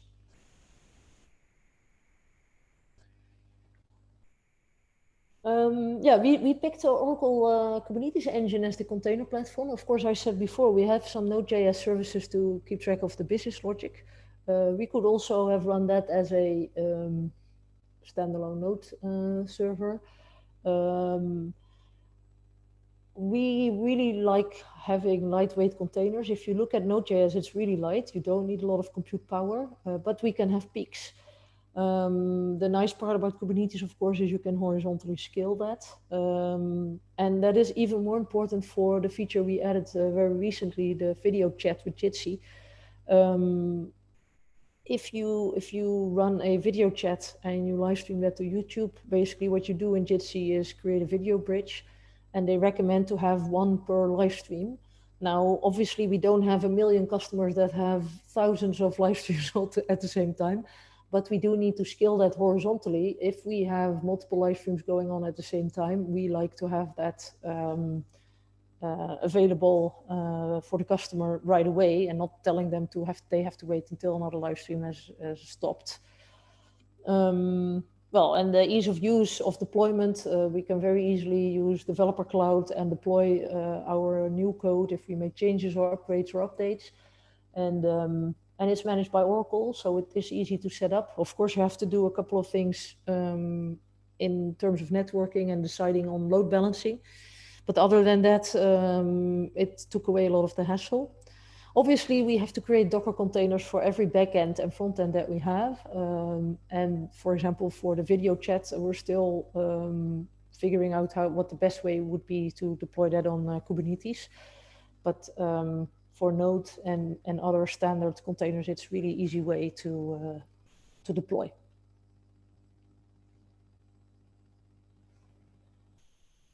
Yeah, authentication, as I said before, we use a pluggable identification service. In this case, we picked It's Me. We were also looking at another option in the Netherlands called Irma. The important part is not what brand we picked, but it's important that we don't want to store any information about our voters. So we want some external identification mechanism that you already have on your phone, and use that to make sure that you can only vote once and that you're eligible to vote, but we don't want your data. So having a pluggable identification device service is really important. So right now we need to make sure that what we select, it might differ per country. It's Me, for example, is not yet available in the Netherlands where we are based. And so we might have to wait or go with another one, and the same can be true for other countries, of course. So that is the impact of that choice. We still feel that is better than the other way around, where we would store all of your data and then have the risk of being compromised, and then having the blockchain plus your data, that would be a bad combination. So that's why we really prefer to have a pluggable identification service. Of course, we're talking about decisions that can have a big impact. Some are really minor, right? We did one pilot where we decided on where we're going to go with our next team building event. That is not a secret decision that a lot of money is involved with. But there are, of course, decisions that do have a big impact, and they can involve budget allocation. We want to publish, or we're working on that at this moment, publish it in the app in the Google Play Store and Apple Store. That makes it, of course, a target for hackers. So we have to make sure that the security is built in every layer. So that means in the front end, but also in the back end, and in the blockchain, and in the data warehouse. So we will have a regular pen test. The first one is going to be done in a couple of weeks. And we will go for ISO certification.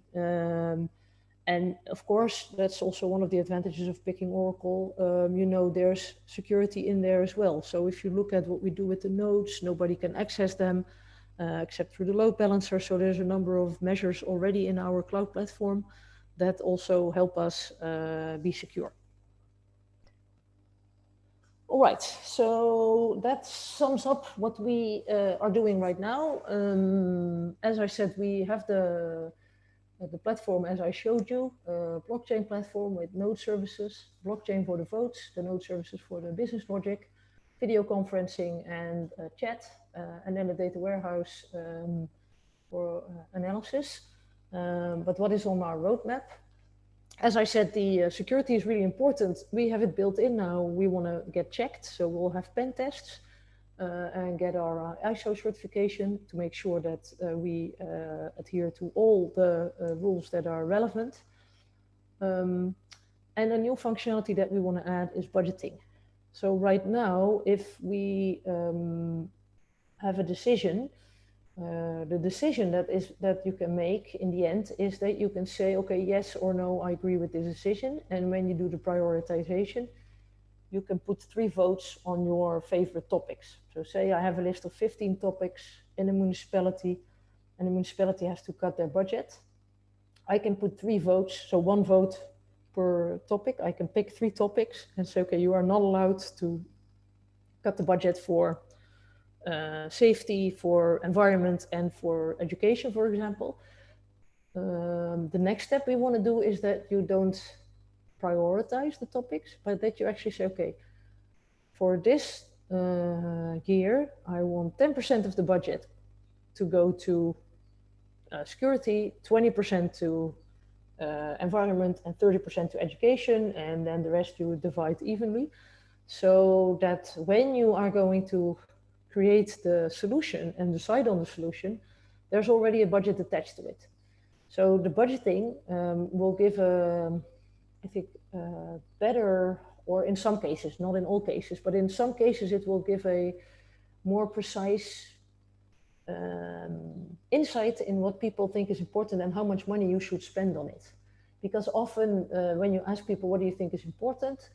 Of course, when you ask me, what do you think is important in a car? I'll say, okay, it has to be safe and it has to bring me from A to B. And then, you know, there's a whole bunch of things that I might say I find important, like the color or what it looks like or how much gas it uses. Until somebody puts a price on all those features, it's really hard to know what I really think is important. And so the budgeting functionality would add, I think, real value to how you make a decision about what is important. And it's also a very easy thing to add to the blockchain. So that would be one of the things that we do want to change in our chain code, is that you can not only say +1 or for a vote, but you can also put a percentage. So that means that I can say 10% goes to this topic and 20% goes to that topic and 30% goes to another topic until it adds up to 100, for example. Or maybe you can do it with real money instead of percentage. It's something that we have on our roadmap. We haven't figured it out completely yet. But it's definitely something that is also very fit for the blockchain part. Another part that we are talking about is similar but not exactly the same and related to the budgeting is in shareholder meetings, for example, people can have more than one share, so they have more than one vote compared to someone else. That is something that we probably don't put in a blockchain, but we will give you more votes on your voting pass. So that is slightly different, but it's related. So not every vote is going to be the same in the end. Another very important topic that we want to address is accessibility. Of course, you have people, the advantage of our platform is that it's available for everybody because it's digital, right? So if you have a vote, you don't have to go to the municipality or to the voting booth or to the town hall meeting or to your shareholder meeting physically. Everybody can participate remotely on the app, which is already more accessible in that sense than a physical meeting. However, if you're impaired in any way, maybe you have trouble reading or you cannot hear, well, hearing is not a problem in this case, but there might be some reasons why we need to pay a special attention to how we offer the information. So we're looking into multiple languages, digital assistant potentially for people who would like to have speech rather than reading. And of course, we have to make sure our app is certified against accessibility rules so that people with readers and stuff like that can also access it. And then last but not least, this app is, of course, it's an enterprise application because you use it for your company or for your department or your municipality, but the people using it are consumers. We started building this application using Oracle Jet, but we are going to completely redesign and use Ionic React because we feel we can have a more consumer-friendly app with more components available than we have right now. So that is basically what we have on a roadmap, a lot of ambition, and I think I can open up for questions now. Thank you, Lonik. It was very nice presentation. I hope we have this kind of software in my home country, Brazil, for voting. because now there is a difficult process to vote there. Even with the electronic thing, we are not trust totally on that. Right. We have. I'll let you know when we go to Brazil. Yeah, sounds really good.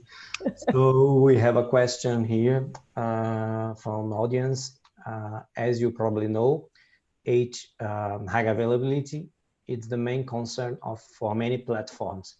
How could we implement MAA practice on this kind of project? So the high availability, basically, there's multiple ways that we have high availability. So one is because the blockchain copies the ledger to every node. And right now, we have all of our nodes sitting in the Oracle blockchain platform, and they have this feature where you can have different availability domains. So that's more like a traditional high availability setup. But because it's a Hyperledger platform, we could ask a municipality or country, or whoever is our customer, to also add a Hyperledger node that is part of the network in a completely different platform. And because the ledgers are duplicated automatically, so every node has the same copy of the ledger, you are always highly available. So as long as you have more than one node, and preferably not sitting in the same environment, you're highly available. Now we have multiple components, so we don't just have the blockchain platform, of course. We also have the business logic. There we have the Kubernetes platform, and we rely on the Oracle features for the high availability. And you can also have more than one replica set for your own backend service. So if you have a peak, because, for example, it's on the television, you can now vote for this or that topic. Okay. Everybody would go and pick up their phone and vote. We would have more load. Then you can tell Kubernetes to have multiple nodes for this particular service. And so it would scale horizontally over those nodes. Also, not a market for you, Big Brother Brazil. There is a, a good, what can I say, client for you. Good.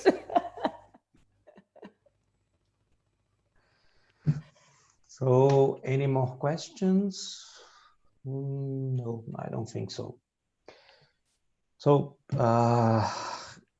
thank you, Lonik, for the amazing presentation. We are now finishing the whole Luxembourg Oracle User Group Virtual Tech Days for the fourth consecutive day today. We had total of 16 presentations for different countries on the covered by the speakers. We had audience from many time zones and countries in the world. So we interact with a lot of people. We had fun with a lot of people during the presentations. We learned a lot with the speakers, with the audience during to the questions and answers. So me representing the Luxembourg OUG group, we want to say thank you for you to join us. Thank you for you, Lonika, as a speaker, and thank you for all others speakers during the whole event. So thank you, Eric, Mohammed, Eve, Lonika, Sandesh, Alex, Mariami, Robert, Tom, Pete, Bruno, Heli, Karan, Nikitas, Frankie, and Rodrigo. On the long list to thank you. Alex Zabala. Well, Alex, I said Alex. Okay. Alex Zabala. Probably people know more as Zabala than. Thank you very much for our speakers. A pleasure to a lot of days to saw a lot of technologies, share the amazing presentations. Thank you very much. It's very, very good in the finish of the work to see the good feels.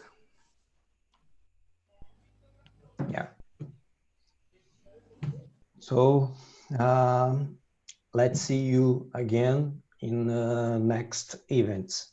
Thank you for joining us and thank you for everything. Bye. Ciao, ciao.